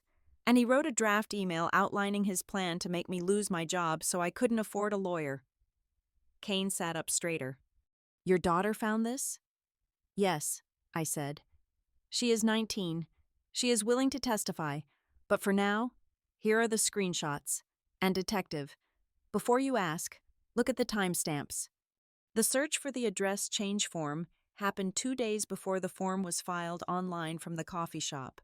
I leaned forward. And one more thing, I said. The accomplice. Her name is Rhea Vaughn. My daughter saw texts on his phone asking Rhea to bring the notary stamp. You need to find Rhea Vaughn. Kane stared at me for a long 10 seconds. Then, she picked up the flash drive. If this checks out, she said, her voice dropping an octave, losing its professional detachment, then Mr. Sutherland has a very big problem. He doesn't have a problem yet, I said. He thinks he's winning. He thinks I am terrified and isolated. He thinks my daughter is on his side. I stood up. Let him keep thinking that, I said. I want him to feel safe. Because when you arrest him, I want to see the look on his face when he realizes that the 2 women he underestimated were the ones who took him down. Kane plugged the drive into her computer. The blue light of the screen reflected in her eyes. I will call the cybercrimes unit, she said. We need to verify the metadata on these photos. Go home, Mrs. Anderson. Keep your doors locked. I walked out of the station. The sun was high and hot. I took a deep breath of the scorching air. The twist wasn't that I had found evidence. The twist was that Kellen had created his own worst enemy. He had tried to turn Madison against me, and in doing so, he had handed her the weapon that would end him. I got into the car with Dale. How did it go? He asked. The tide just turned, I said. And now we wait for the wave. The digital smear campaign began. Not with a bang, but with a link forwarded to my work email by a colleague who claimed she was just looking out for me. It was a post from a local blog called the Mesa Ridge Watch, a site usually reserved for complaints about potholes and lost dogs. But today, the headline was bold and breathless. Suburban Scandal. Local woman investigated for massive financial fraud and stalking of ex-husband. I sat in my cubicle, my hand hovering over the mouse, reading words that felt like physical slaps. The article did not name me directly. It referred to me as a 41-year-old resident of the Desert Willow duplexes and an employee of a local logistics firm to a stranger. It was anonymous. To anyone who knew me, it was a neon sign pointing directly at my head. The article claimed that police had been seen at the residence multiple times. It cited anonymous sources who described the woman as unhinged, unable to move on after a divorce, and resorting to identity theft to fund a lavish lifestyle she could no longer afford. I looked up from the screen. Across the aisle, two of the junior dispatchers were huddled together, whispering. When they saw me looking, they immediately split apart, suddenly fascinated by their keyboards. The air in the office, usually filled with the banter of shipping routes and delivery times, felt heavy and pressurized. My phone rang. It was the internal line. "Riley, could you come to my office, please?" my manager asked. His voice was not unkind, but it was firm. I walked the long hallway to his office. I felt eyes on my back. I felt the weight of their judgment. They did not know about the forged signatures or the hidden storage unit. They only knew what the rumor mill fed them. My manager, Dave, did not ask me to sit. He stood behind his desk, looking uncomfortable. "We have had some concerns raised about the security of the Pfizer account," he said, avoiding my eyes. "Given the external situation you are dealing with, HR and legal have decided it is best to temporarily reassign you." "Reassign me," I repeated. "Dave, I have handled the Pfizer account for 2 years. I am the only one who knows the routing codes for their hazardous materials. We are moving you to the archive project," he said. "It is in the basement. You will be digitizing old manifests from the last decade. It is quiet down there. We think it will give you time to sort things out." The basement. They were hiding me. They were scrubbing me from the visible surface of the company so that if I was arrested, they could say I had practically already left. "I understand," I said, though I understood nothing but the burn of humiliation. "Am I being fired?" "Not yet," Dave said honestly. "But Riley, you need to fix this. The company cannot have this kind of noise." I gathered my things and moved to the basement. It was a windowless room that smelled of dust and old toner.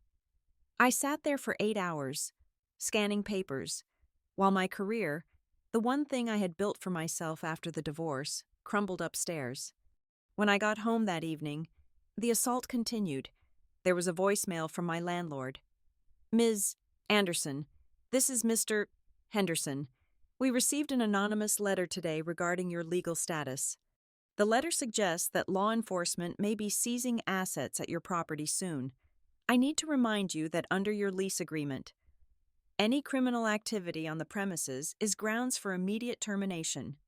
We are advising you to secure your personal property, as we must protect the rental unit." An anonymous letter. Kellen was not just satisfied with ruining my credit. He wanted me on the street. He wanted me to have nowhere to go so that when he finally offered help or mercy, I would be desperate enough to take it. I walked into the kitchen. Madison was sitting at the table, her head in her hands. She had come straight home from school, avoiding her father's house, but she could not avoid the world. "Mom," she said, looking up. Her eyes were red. "Do not look at Facebook." "I never look at Facebook," I said, putting my keys on the counter. "What did he do?" "He posted a selfie," she said, her voice dripping with disgust. "He is looking off into the sunset. The caption is, 'It is awful.'" She handed me her phone. There was Kellen, looking rugged and pensive. The caption read, "Healing is not linear. Sometimes, the people you loved turn into strangers who want to hurt you. It is hard to stay strong when you are being targeted by someone who cannot let go. But I am focusing on my mental health and moving forward. Thank you to everyone for the support during this nightmare. #survivor, #divorce recovery, #stay strong. The post had 300 likes. The comments were a river of sympathy. "So brave, Kellen. Ignore the haters. She was always crazy. You are better off. Praying for your safety." I felt a laugh bubble up in my throat. Hot and bitter, he was crowdsourcing his victimhood. He was using the very real pain of harassment, pain that I was actually feeling, and wearing it like a costume to garner sympathy. "My friends saw it," Madison whispered. "Sarah asked me if you were really stalking him." She asked if you were off your meds. I told her to shut up. But, Mom, everyone believes him. He is so good at this. He is a storyteller, I said, handing the phone back. And right now, he has the microphone. But stories have plot holes. Madison, and we found his. It does not feel like we are winning, she said. It feels like we are drowning. That is the point, I said. He wants us to thrash. He wants me to go online and comment on that post. He wants me to scream, liar, so he can take a screenshot and show the judge. See? She is obsessed with me. I am not going to give him that. I went to the window. The dark sedan was not there tonight, but a process server was. I saw a man walking up the path, holding a thick envelope. I opened the door before he could knock. Riley Anderson, he asked. Yes. You have been served. He handed me the envelope and walked away. I opened it in the living room. It was a summons to appear in court in 72 hours. Kellen had filed for an emergency protective order. I read the affidavit attached to the filing. It was a work of fiction so detailed it was almost impressive. On February 1st, the respondent called the petitioner 20 times between midnight and 3 in the morning. On February 2nd, the respondent was seen loitering outside the petitioner's place of business. The petitioner fears for his safety and the safety of his partner. Rhea Vaughn. He had used the spoofed call logs. He had used the fact that I drove past his office on my way to the storage unit, a route I had to take, as proof of stalking. But the most dangerous part was the request. The petitioner requests that the respondent be prohibited from contacting the petitioner, his family, or any known associates, including Rhea Vaughn. If the judge granted this order, I would be legally barred from investigating Rhea. I would be barred from going near the storage unit if Kellen claimed he was there. I would be paralyzed. If I gathered evidence, I would be violating a court order, and he could have me arrested for contempt. I sat down on the floor. The papers spread out around me. The walls of the room felt like they were inching closer. I needed air. I went out the back door to Dale's patio. He was sitting there in the dark, the embers of his pipe glowing. They served me, I said.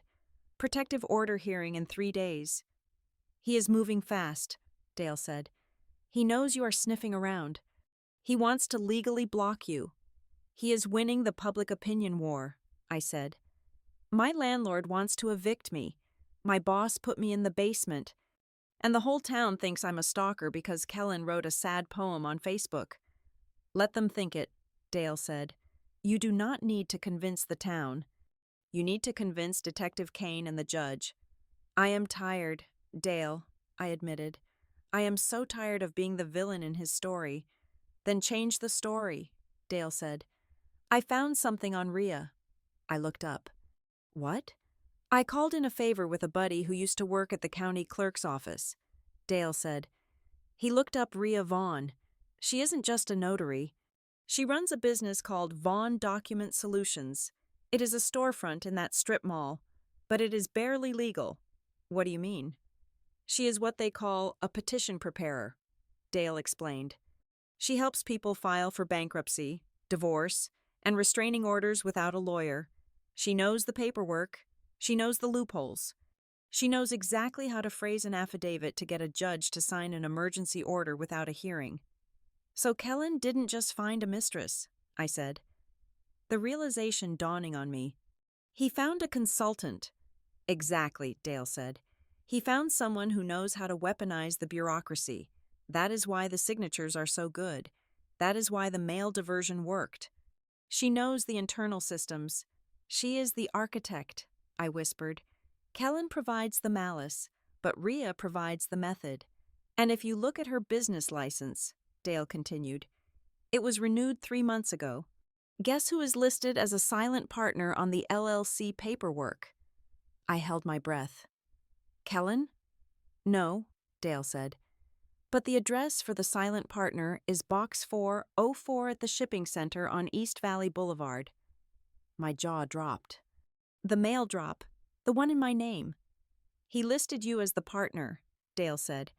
Or rather, He used the identity he stole from you to fund her business. He is laundering his affair through your credit score. That is why he needs the protective order, I said, standing up.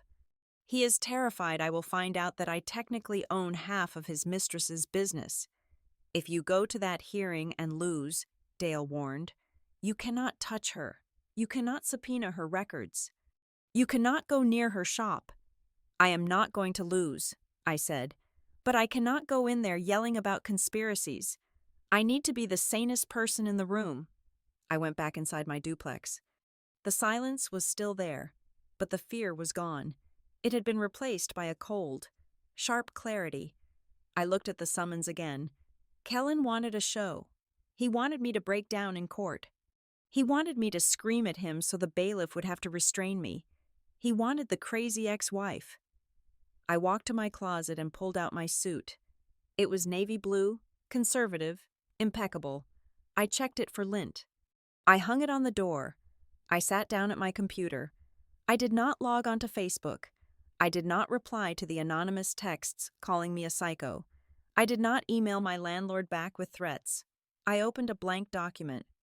Header: Response to petition for protective order. Respondent: Riley Anderson. I began to type. I did not use adjectives. I did not use emotional language. I used dates, times, and exhibit numbers. Exhibit A: GPS. Data from respondent's vehicle, contradicting petitioner's claim of loitering. Exhibit B: Phone carrier logs proving no outgoing calls were made to petitioner's number on the dates alleged. Exhibit C: Affidavit from Madison Anderson regarding petitioner's search history. For call spoofing software. I worked through the night. The blog post was still up, gathering comments. My coworkers were probably still gossiping about me. My landlord was drafting my eviction notice, but none of that mattered. Kellen had made one critical error. He thought that by destroying my reputation, he would destroy my ability to fight. He thought that shame would silence me. He forgot that I had nothing left to lose. And a woman with nothing to lose is the most dangerous creature on earth. I finished typing at 4 a.m. I printed 3 copies. I looked at the stack of papers. It was not a defense. It was a counterstrike. I went into Madison's room. She was asleep, her phone clutched in her hand. I gently took it from her and set it on the nightstand. "Sleep well, baby," I whispered. "Mom is handling it." I went back to the living room and stared at the wall where I had taped the map of Kellen's lies. "You want to silence me. Kellen," I said to the empty room, "you want a protective order? Be careful. You might just lock yourself in a cage with the truth." Walking into the sheriff's station for the 3rd time in 3 days felt different. The first time, I had walked in as a victim. The second time, I had walked in as a suspect. Today, I walked in as a prosecutor. I had Madison on my right and Dale on my left. We moved as a phalanx, a solid wedge of determination cutting through the stale air of the waiting room. Madison held her head high, though I could feel the tension radiating off her arm where it brushed against mine. She was about to do the hardest thing a child can do. She was about to betray her father to save her mother. Detective Marisol Kane met us at the door of the interview room. She looked tired, the kind of bone-deep exhaustion that comes from chasing ghosts in a system designed to hide them. But when she saw the look on my face, and the hard drive clutched in my hand, her expression shifted. She did not ask us to sit. She simply held the door open wider. We laid it all out on the metal table. It was not a chaotic pile of papers this time. It was a surgical strike. "This is the search history from Kellen's personal laptop," I said, sliding the printed screenshots across the cool surface. "Found by his daughter, Madison, at 2 a.m. yesterday. Note the timestamps." Kane picked up the first page. Her eyes scanned the text. "Search query," she read aloud. "How to spoof a caller ID. Search query. Handwriting generator free online." "And this?" I said, placing the second sheet down. "This is a draft email he wrote but never sent. It outlines his intent to cause me to lose my employment at Vantage Field Logistics, so I cannot retain counsel." Kane read the email draft silently. I watched her face. For the last 48 hours, she had looked at me with a mixture of pity and suspicion. Now, the suspicion evaporated, replaced by a cold, professional focus. She looked at Madison. "You found this?"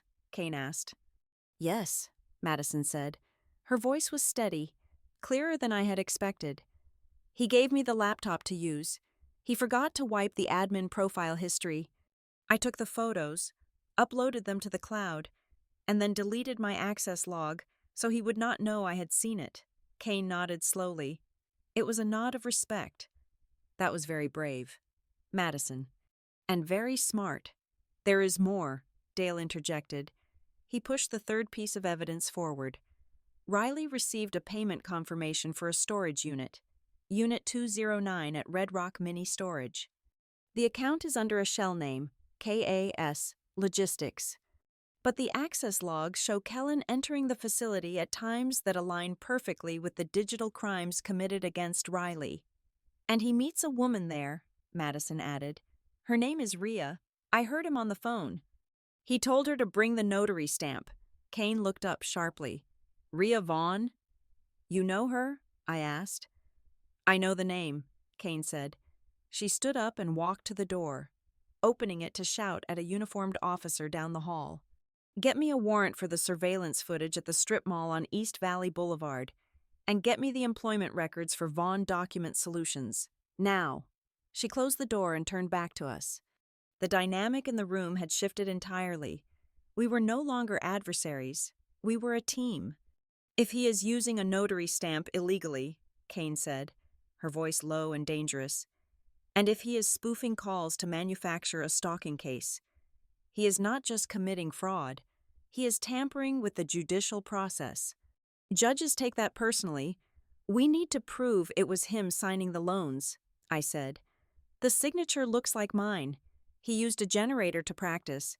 "We will see," Kane said. "I am sending a team to the strip mall. We are going to pull the footage from the dates on those notarized forms. If Rhea Vaughn is the notary, and Kellen is the one walking into her office, we have him on conspiracy." The next 4 hours were an agonizing blur of waiting. Kane made us stay in a conference room. She did not want us leaving the station. She said it was for our safety, but I knew it was also because she did not want us tipping Kellen off by accident. At 1 o'clock in the afternoon, Kane returned. She was holding a tablet. "We got the footage from the security camera at the liquor store next to the notary office," she said. "The notary office does not have cameras inside, which is convenient for them, but they share a parking lot entrance." She placed the tablet on the table and pressed play. The video was grainy, black and white, time-stamped 14 months ago. A car pulled into the lot. It was not Kellen's Lexus. It was a rental sedan. A figure got out. The person was wearing a hooded sweatshirt and oversized sunglasses.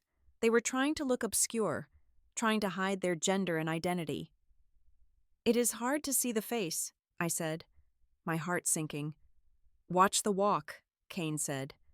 The figure walked toward the notary door. There was a distinct hitch in their step, a slight dip of the left shoulder with every stride, as if favoring a bad knee. I gasped. "He tore his ACL playing college football," I whispered. "His left knee clicks when he walks on concrete. He dips his shoulder to compensate." "We ran it through gait analysis software," Kane said. "We compared it to footage of Kellen Sutherland entering his gym last week. It is a 99% match. That is not you. Riley, that is a man of similar height to your ex-husband, trying to walk quickly." "He signed the papers," Dale said, slamming his hand on the table. "He walked in there. Rhea Vaughn stamped them, and he walked out with $52,000 in your name." "But where is the money?" I asked. "I never saw a dime. If he took out the loans, where did the cash go?" Kane swiped the screen to a spreadsheet. It was a forensic accounting map, a web of lines and numbers. "We traced the disbursements," Kane said. "The loans were deposited into a digital checking account opened under the name R. Anderson Consulting. From there, The money was moved within 24 hours to an offshore holding account. He is hiding it, I said. He spent it, Kane corrected. We subpoenaed the offshore account records an hour ago. The money did not stay there. It was used to make a series of payments to a company called Marina del Rey Luxury Leasing. A boat, I said. The word tasted like ash in my mouth. A 28-foot cruiser, Kane said. Docked in San Diego. He bought it 14 months ago. He pays the slip fees monthly using the credit cards he opened in your name. I felt a surge of rage so pure it nearly blinded me. For 2 years, Kellen had cried poverty. He had told the family court judge that he could barely afford to keep the house. He had fought me over $50 for Madison's textbooks. He had refused to pay for her dental copay. And all the while, he was paying for a luxury boat with money he stole from me. He told me he was broke, Madison said, her voice small and horrified.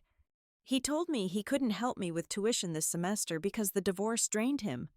He lied, I said, reaching out to squeeze her hand. He wanted the boat, and he wanted me to pay for it. He wanted to live the high life while I drowned in debt.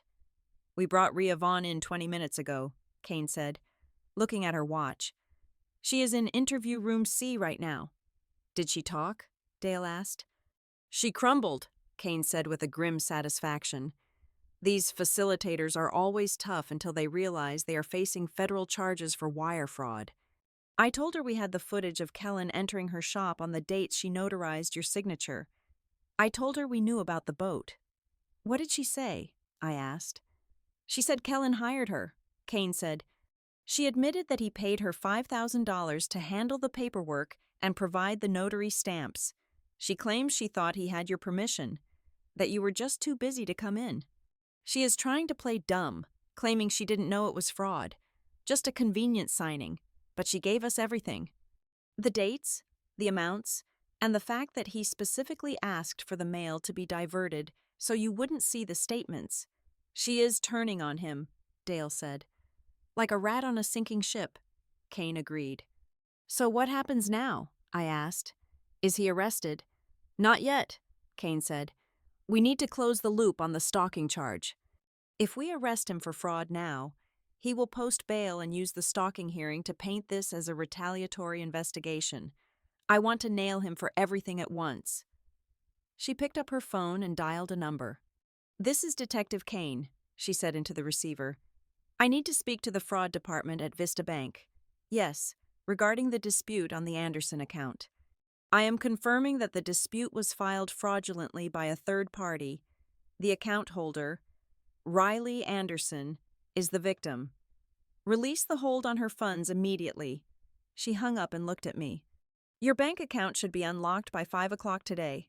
I also called your landlord.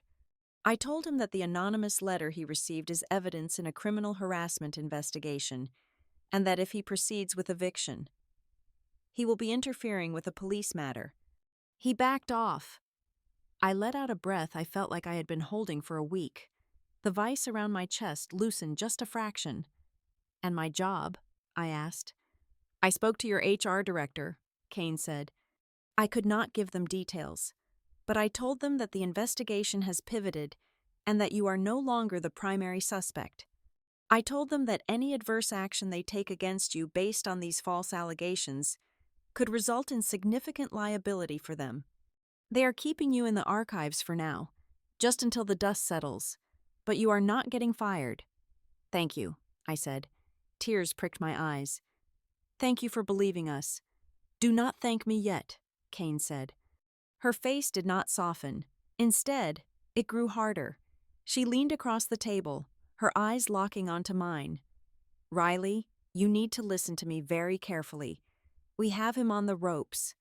He is about to lose his money, his reputation, and his freedom, but he does not know it yet. He thinks he is still controlling the board. He thinks he is going to win the protective order hearing, I said. Exactly, Kane said. But when he finds out that the bank hold is lifted, or when Rhea stops answering his calls because she is in custody, he is going to panic. Narcissists do not de-escalate when they lose control. They explode. What do? I asked. You go home, Kane commanded. You lock your doors. You keep Madison with you. Do not go to work tomorrow. Call in sick. I want you off the radar. Is he going to come for me? I asked. The counterattack is usually the most desperate move a man like this makes, Kane said. He has spent 2 years building a cage for you. When he realizes you have broken out, he might try to force you back in. Or he might try to burn the house down with you inside it. I have Dale, I said, and I have the truth. Truth is great in court, Kane said, standing up. But on the street, distance is better. Stay away from him. If he calls, do not answer. If he shows up, call 911 immediately. We are preparing the arrest warrant now, but we need to trace one last transfer to the marina to cement the money laundering charge. We need 24 hours. We walked out of the station into the blinding afternoon sun. The world looked the same as it had this morning. The dusty palm trees, the shimmering asphalt, but everything had changed. The invisible net that had been tightening around me had been cut. Now, the strands were floating in the wind, waiting to be woven into a noose for Kellen. I looked at Madison. She looked older than she had yesterday. The softness of childhood was gone from her face, replaced by a grim understanding of who her father really was. He bought a boat, she said softly, shaking her head. I was eating ramen noodles in the dorm because I didn't want to ask you for money. Mom, and he was paying dock fees for a boat. It is over. Maddie, I said, putting my arm around her. He cannot hurt us anymore. He can still try, Dale said, scanning the parking lot. Kane is right. The next 24 hours are the danger zone. He is going to realize Rhea is gone. He is going to realize the money tap is turned off. Let him try, I said. I felt a cold calm settle over me. I am not the logistics coordinator anymore. I am the woman who took down the architect. We got into the car. I checked my phone. My bank app showed a green check mark. Account status, active. I smiled. It was a small victory, but it was the first one. Let's go home, I said. We have a court hearing to prepare for, and I have a feeling Kellen is going to be very surprised when he sees who shows up. As we drove away, I looked back at the station. Kane was in there, weaponizing the system that Kellen had tried to use against me. It was poetic justice, but as I watched the building recede, I remembered Kane's warning. The counterattack is usually the most desperate. I gripped the steering wheel. I was ready. I hoped he would try. Because this time, I wasn't just defending myself, I was hunting. The silence in my living room was shattered, not by a police siren or a banging gavel, but by the soft chime of a text message arriving on Madison's phone. We had been sitting on the sofa for hours, wrapped in blankets, existing in the strange, suspended animation that comes after you have handed a grenade to the authorities and are waiting for it to explode. Madison looked at the screen. Her face, which had regained some color since the morning at the police station, drained of blood instantly. She did not say a word. She just handed the phone to me. The message was from Kellen. It was short, brutal, and designed to inflict maximum damage with minimum effort. You chose her. That is a betrayal I cannot forgive. Don't expect me to pay for a traitor's education. I felt a cold rage settle in my stomach. He knew he was losing. He knew the walls were closing in. So he was lashing out at the only soft target he had left. He was trying to hurt our daughter to punish me. He cannot do that, I said, my voice steady despite the trembling of my hands. The divorce decree states he is responsible for 40% of your tuition. It is a court order. He cannot just decide to stop paying because his feelings are hurt. He just did, Madison whispered, tapping her email app. Look, she pulled up a notification from the county clerk's automated system. Kellen had filed an emergency motion an hour ago. The subject line was legal jargon, but the intent was clear. Motion to suspend financial support, pending paternity review and custodial investigation. Paternity review, I repeated, the words tasting like ash. He is questioning if he is your father. He knows he is your father. You look exactly like him. He is doing this to freeze the assets. He wants to tie your tuition money up in court so you have to drop out of school. He wants to break me, Madison said, tears welling in her eyes. He thinks if he cuts off the money, I will have to come crawling back to him. He is not trying to break you, I said, standing up and pacing the small room. He is trying to burn the house down on his way out the door. I walked to my laptop. If he was filing motions, he was active. If he was active, he was making mistakes. I logged into the credit monitoring service I had refreshed 1,000 times in the last week. The dashboard loaded, a wheel of green and red. My heart stopped. There was a new alert, a red banner across the top of the screen. New inquiry detected. 24 hours ago. New account opened. Fast cash lenders. Loan amount. $15,000. He did it again, I said, pointing at the screen. He took out another loan, 2 days ago, 48 hours ago. Madison looked up. Why? He knows the police are investigating. Why would he steal more money now? Because he is cashing out, I said.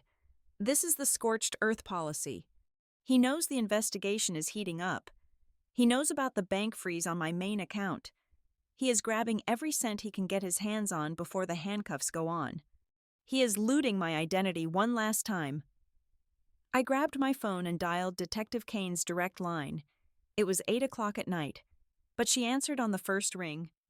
Anderson, she said. Tell me you are safe inside. He opened a new loan, I said, skipping the pleasantries. $15,000 from a predatory lender. It was approved yesterday. The money hit the account this morning. We saw it, Kane said. Her voice was tight with focused energy. We have a tap on the digital wallet he set up under your name. We saw the deposit hit. Why haven't you arrested him? I demanded. He is stealing from me right now. He is filing motions to cut off my daughter's tuition while he steals $15,000 in my name. Because we need the final link, Kane said. Riley, listen to me. We have the forgery. We have the notary. We have the mail fraud. But to nail him for the boat, for the grand larceny, for the full 20-year sentence he deserves, we need to catch him physically touching that money. If we arrest him now, he can claim the digital wallet was hacked. He can claim he never accessed it. So what are you waiting for? I asked. He scheduled a cash withdrawal, Kane said. He moved the $15,000 to a burner debit card. He is going to cash it out. We are tracking the card activity. As soon as he puts that card in an ATM or walks into a branch, we take him down. We catch him with the stolen money in his hand. When? I asked. Tomorrow, Kane said. The card has a daily limit reset at midnight. He will move tomorrow morning. We have teams on every ATM within a 5-mile radius of his office and his house. He threatened Madison, I said. He is trying to cut off her school money. Let him file his motions, Kane said. By this time tomorrow, he won't be able to attend a hearing because he will be in a holding cell wearing an orange jumpsuit. Sit tight. Riley, do not engage. Do not let him know you know about the new loan. I hung up. I looked at Madison. She was curled into a ball on the sofa, scrolling through old photos of her father, as if looking for the moment he turned into a stranger. There was a knock at the back door. It was the rhythmic, 3-tap signal Dale used. I opened it. Dale slipped inside, bringing the smell of the desert night with him. He looked grim. I saw the lights on, he said. Everything okay? He filed a motion to cut off Madison's tuition, I said. And he stole another $15,000 yesterday. Dale let out a low whistle. He is desperate. A desperate man is a dangerous man. Kane is waiting for him to withdraw the cash tomorrow, I said. They are setting a trap. Dale nodded. Leaning against the kitchen counter, he looked at me, his eyes narrowing in thought. You know, Riley, something has been bothering me since we went to that storage unit. The name of the shell company, KKS Logistics. It is his initials, I said. Kellen Arthur Sutherland. I know, Dale said. But I remembered something from my days carrying mail on the North Side Road. This was 6 or 7 years ago, back when you two were still married and living in the big house. What about it? I asked. I delivered to a commercial complex on Greenway, Dale said. There was a box there rented to KAS Logistics. I remember it because the pile of mail was always huge, but no one ever picked it up. Eventually, the postmaster closed the box for overflow. 7 years ago, I said. We were happy 7 years ago. We were renovating the kitchen. We were planning a trip to Hawaii. He had a shell company 7 years ago, Dale said softly. Riley, this isn't new. He didn't start hiding money because of the divorce. He has been hiding money from you the entire time. He has been building a golden parachute for himself since the day he said I do. The realization hit me like a physical blow. I leaned back against the counter for support. I thought about the budget arguments we used to have. How he would scream at me for buying brand-name cereal instead of generic, claiming we were tight on cash. How he refused to let me see the investment accounts, saying they were too complicated, and he wanted to spare me the stress.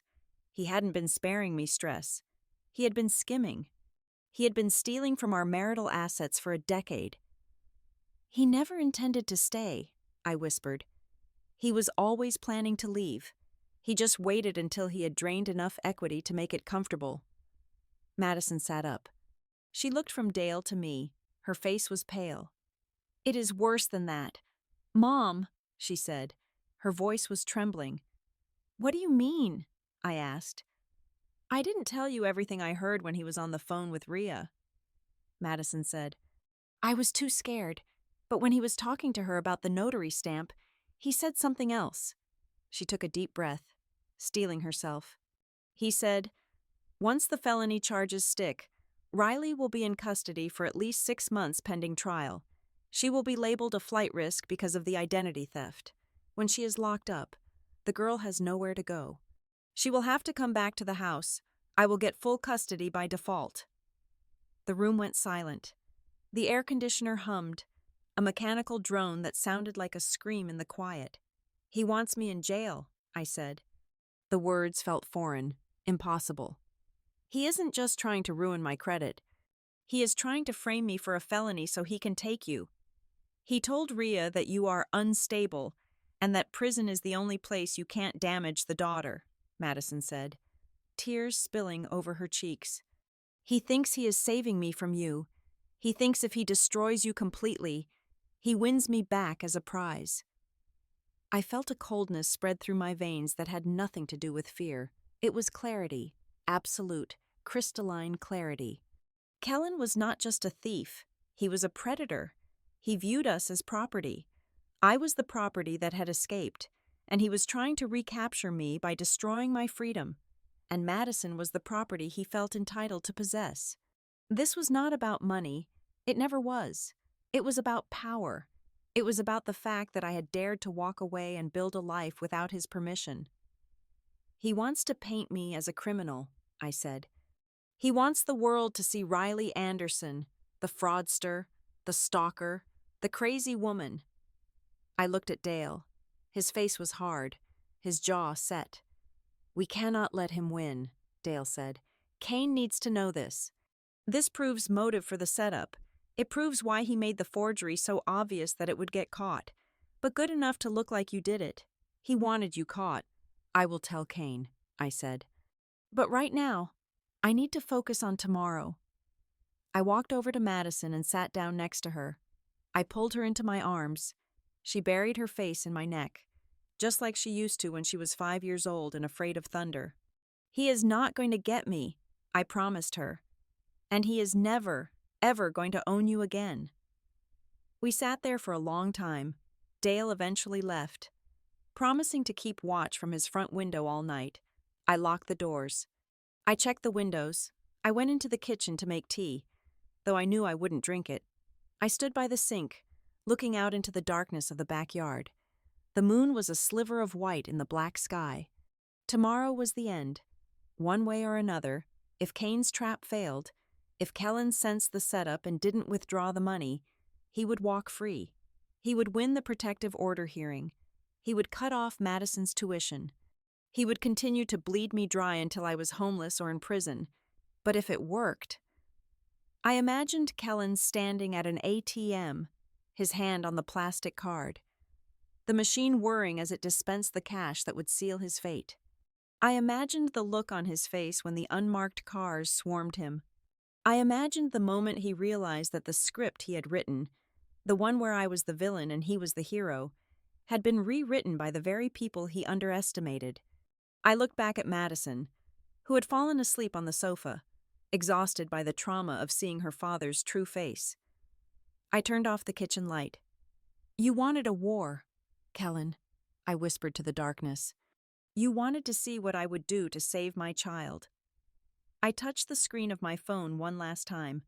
The new loan alert was still there. A digital scar. $15,000, the price of his freedom. I went to my bedroom, but I did not sleep. I laid in the dark, my eyes open, listening to the house settle. I was not Riley, the victim, anymore. I was not Riley, the logistics coordinator. I was the trap. And he was walking right into me. The night stretched on, agonizingly slow. Every creak of the floorboards sounded like footsteps. Every passing car sounded like him coming to finish what he started.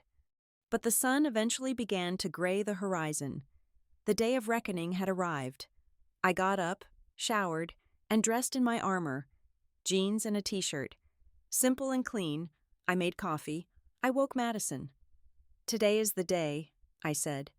She nodded, her eyes solemn. We waited. The phone sat on the table between us like a loaded gun. We were waiting for Kane's call. We were waiting for the sound of the trap snapping shut. And then, at 9:15 in the morning, the phone rang. It was Detective Kane. I picked it up. My hand did not shake. "Tell me," I said. "He is on the move," Kane said. Her voice was pure adrenaline. "He just left his office. He is driving toward the Chase Bank on Main Street. He is going inside. He is not using the ATM. He is going to the teller." "Is that better?" I asked. "Much better," Kane said. "If he signs a withdrawal slip, we have his handwriting on a federal document linked to the stolen funds. We have him dead to rights." "Do you have eyes on him?" I asked. "We have 4 units in the lot," Kane said. "We are waiting for him to walk out with the cash. Stay on the line. Riley, I want you to hear this." I put the phone on speaker. Madison leaned in, holding her breath. We heard the static of the police radio in the background. We heard Kane's breathing. "Target is exiting the bank," a voice on the radio crackled. "Male subject, blue suit, carrying a manila envelope." "That is the cash," Kane whispered. "Wait for him to reach the car." My heart hammered against my ribs. I closed my eyes. I could see him. I could see his arrogant walk, the dip in his shoulder. He thought he had won. He thought he was walking away with $15,000 of my life. "Move in," Kane ordered into the radio. "Go, go, go." We heard the sudden wail of sirens through the phone. We heard shouting. "Police, get on the ground!" "Drop the envelope. Get on the ground. Now." I heard a voice I recognized instantly. It was high-pitched, indignant, and terrified. "Do you know who I am? This is a mistake. I am the victim here." "Kellen." "Mr. Sutherland, you are under arrest for identity theft, bank fraud, and grand larceny." Kane's voice came through clearly, not over the phone, but over the radio feed she was letting us hear. "Cuff him." I opened my eyes. Madison was crying, silent tears streaming down her face. "They got him," I whispered. "They got him," she repeated. I looked at the window. The sun was shining. The nightmare was breaking apart, dissolved by the morning light. But I knew this wasn't just about the arrest, the real fight, the courtroom fight.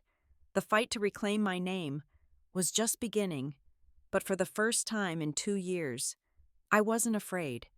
Kellen Sutherland had spent 2 years trying to make me invisible.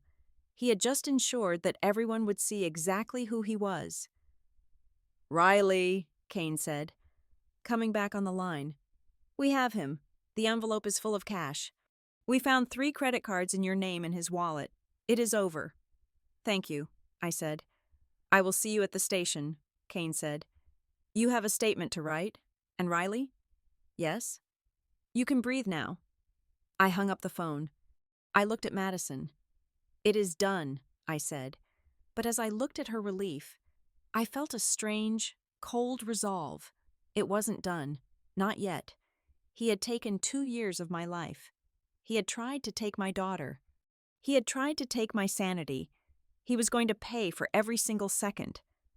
I walked to the fridge and took down the calendar where I had marked the date of the protective order hearing. I ripped the page off and crumpled it in my fist. The script was burned.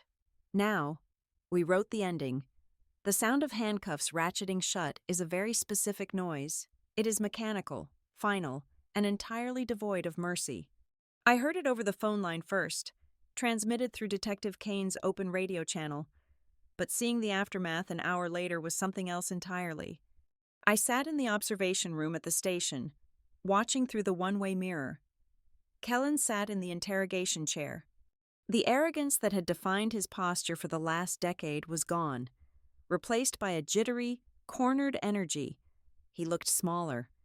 Without the expensive suit, without the curated backdrop of his home office, without the adoration of his social media followers, he was just a man in a wrinkled shirt with $15,000 in cash seized from his jacket pocket. Detective Kane walked in. She did not yell. She did not slam her fist on the table. She simply placed a file in front of him. "We have Rhea," Kane said. Her voice was conversational, which made it all the more terrifying. "She was picked up at her office 20 minutes ago. She had a bag packed. It seems she knew you were going to make a withdrawal and decided to cut her losses.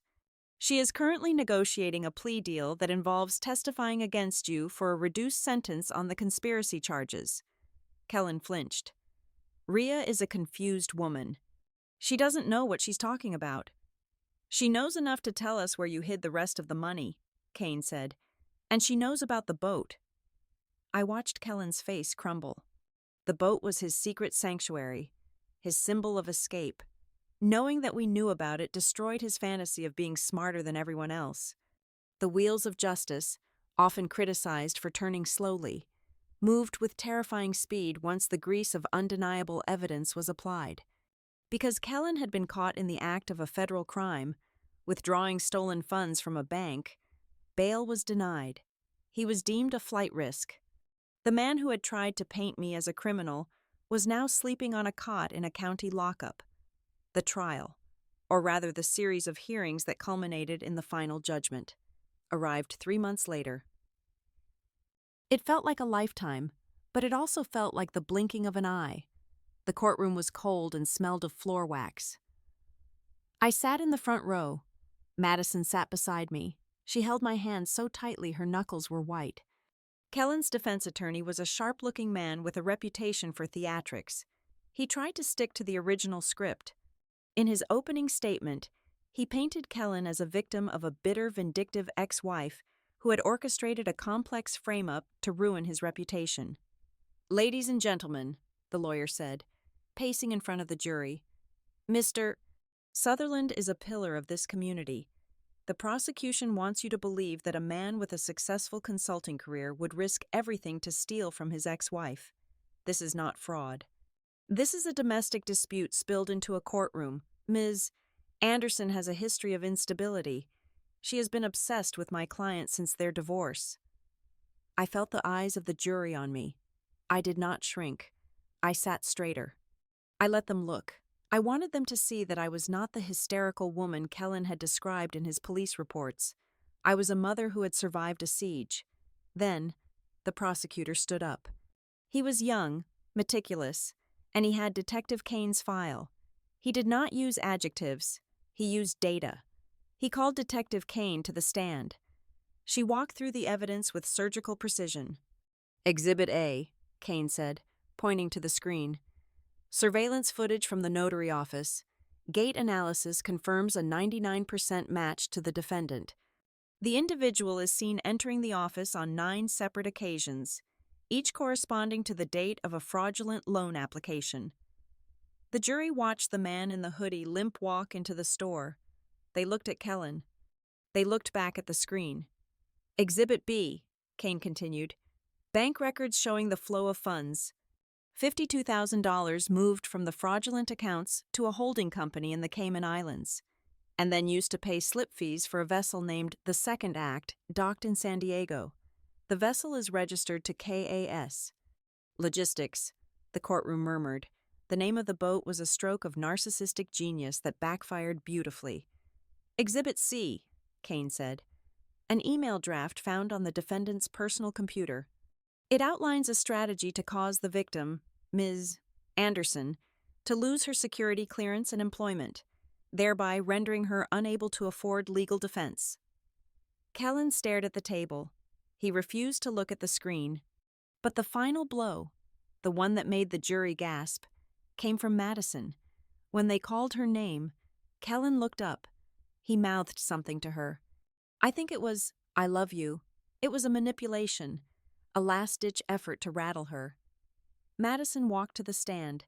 She looked young, but she did not look scared. Madison, the prosecutor asked, can you tell the court what you found on your father's computer?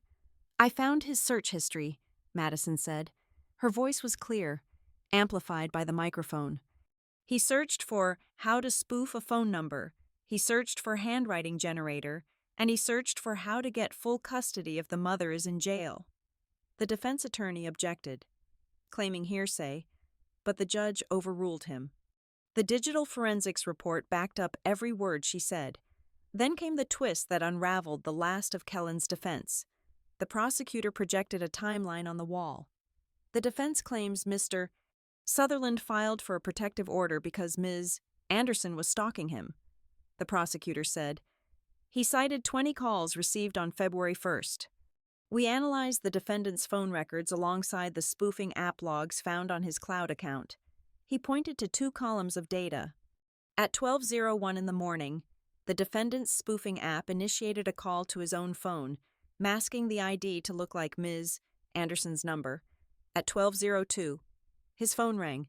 He answered it and recorded the silence. He did this 20 times. The courtroom went dead silent. He called himself, the prosecutor said, turning to the jury. He called himself, pretending it was his ex-wife, to manufacture evidence for a restraining order. He used the court system as a weapon to silence his victim. The judge looked at Kellen. The look was one of pure disgust. There is nothing a judge hates more than being used as a pawn in a fraudster's game. The verdict took less than 3 hours.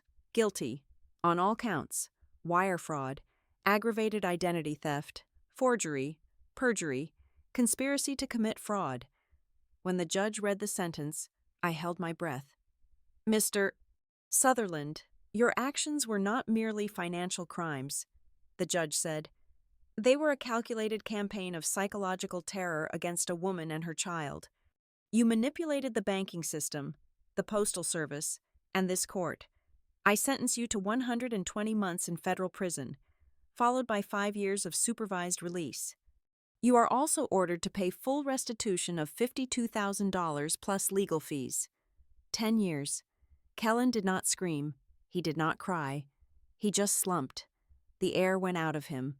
The victim mask fell away, and all that was left was a hollow, defeated man who had overestimated his own genius as the bailiffs led him away. He looked back at us. He looked at Madison. She did not look away, but she did not wave. She just watched him go, witnessing the consequence of his choices. The aftermath was not a ticker-tape parade. It was a long, slow process of scrubbing the stain of Kellen out of our lives. Detective Kane was true to her word, with the conviction in hand. She helped me navigate the bureaucracy of restoration. We sent the court judgment to the credit bureaus. It took weeks, but slowly. The fraudulent loans were erased from my report. The score that had plummeted to the triple digits began to climb back up toward respectability. My bank account was unlocked. The $15,000 he had stolen in the final days was returned. The most satisfying moment came when I walked into the leasing office of my duplex. The property manager, who had threatened to evict me based on an anonymous letter, looked like he wanted to crawl under his desk when he saw me. "Ms. Anderson," he stammered. I saw the news.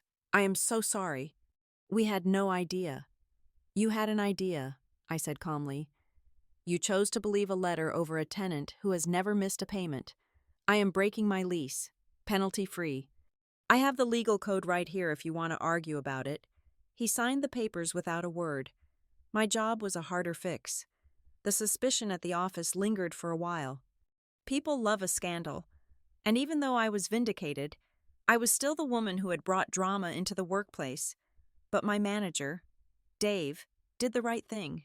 He moved me out of the basement archives and back to my desk. He gave me the Pfizer account back.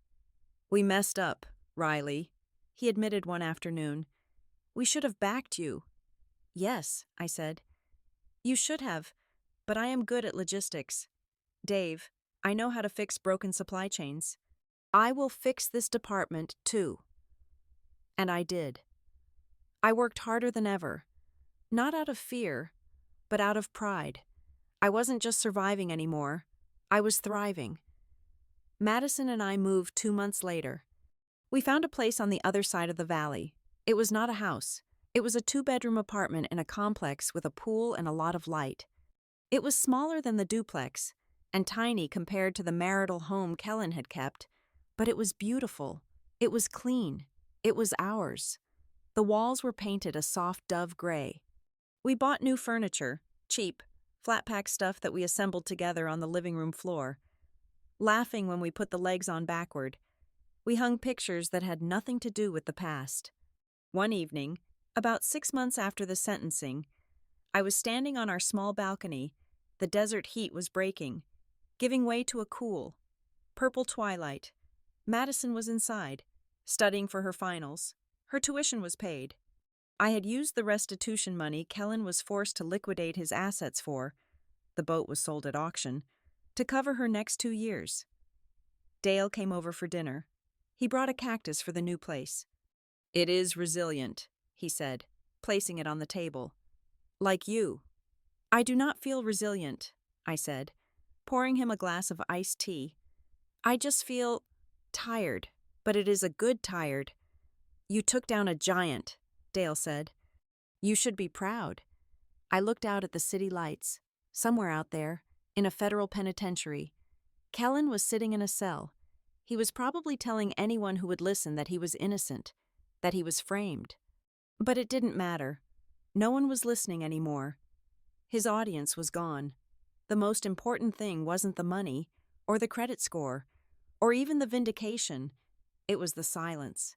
My phone didn't ring with threats. My email didn't fill up with fraud alerts. I didn't have to look over my shoulder when I walked to my car. I went back inside. Madison looked up from her books.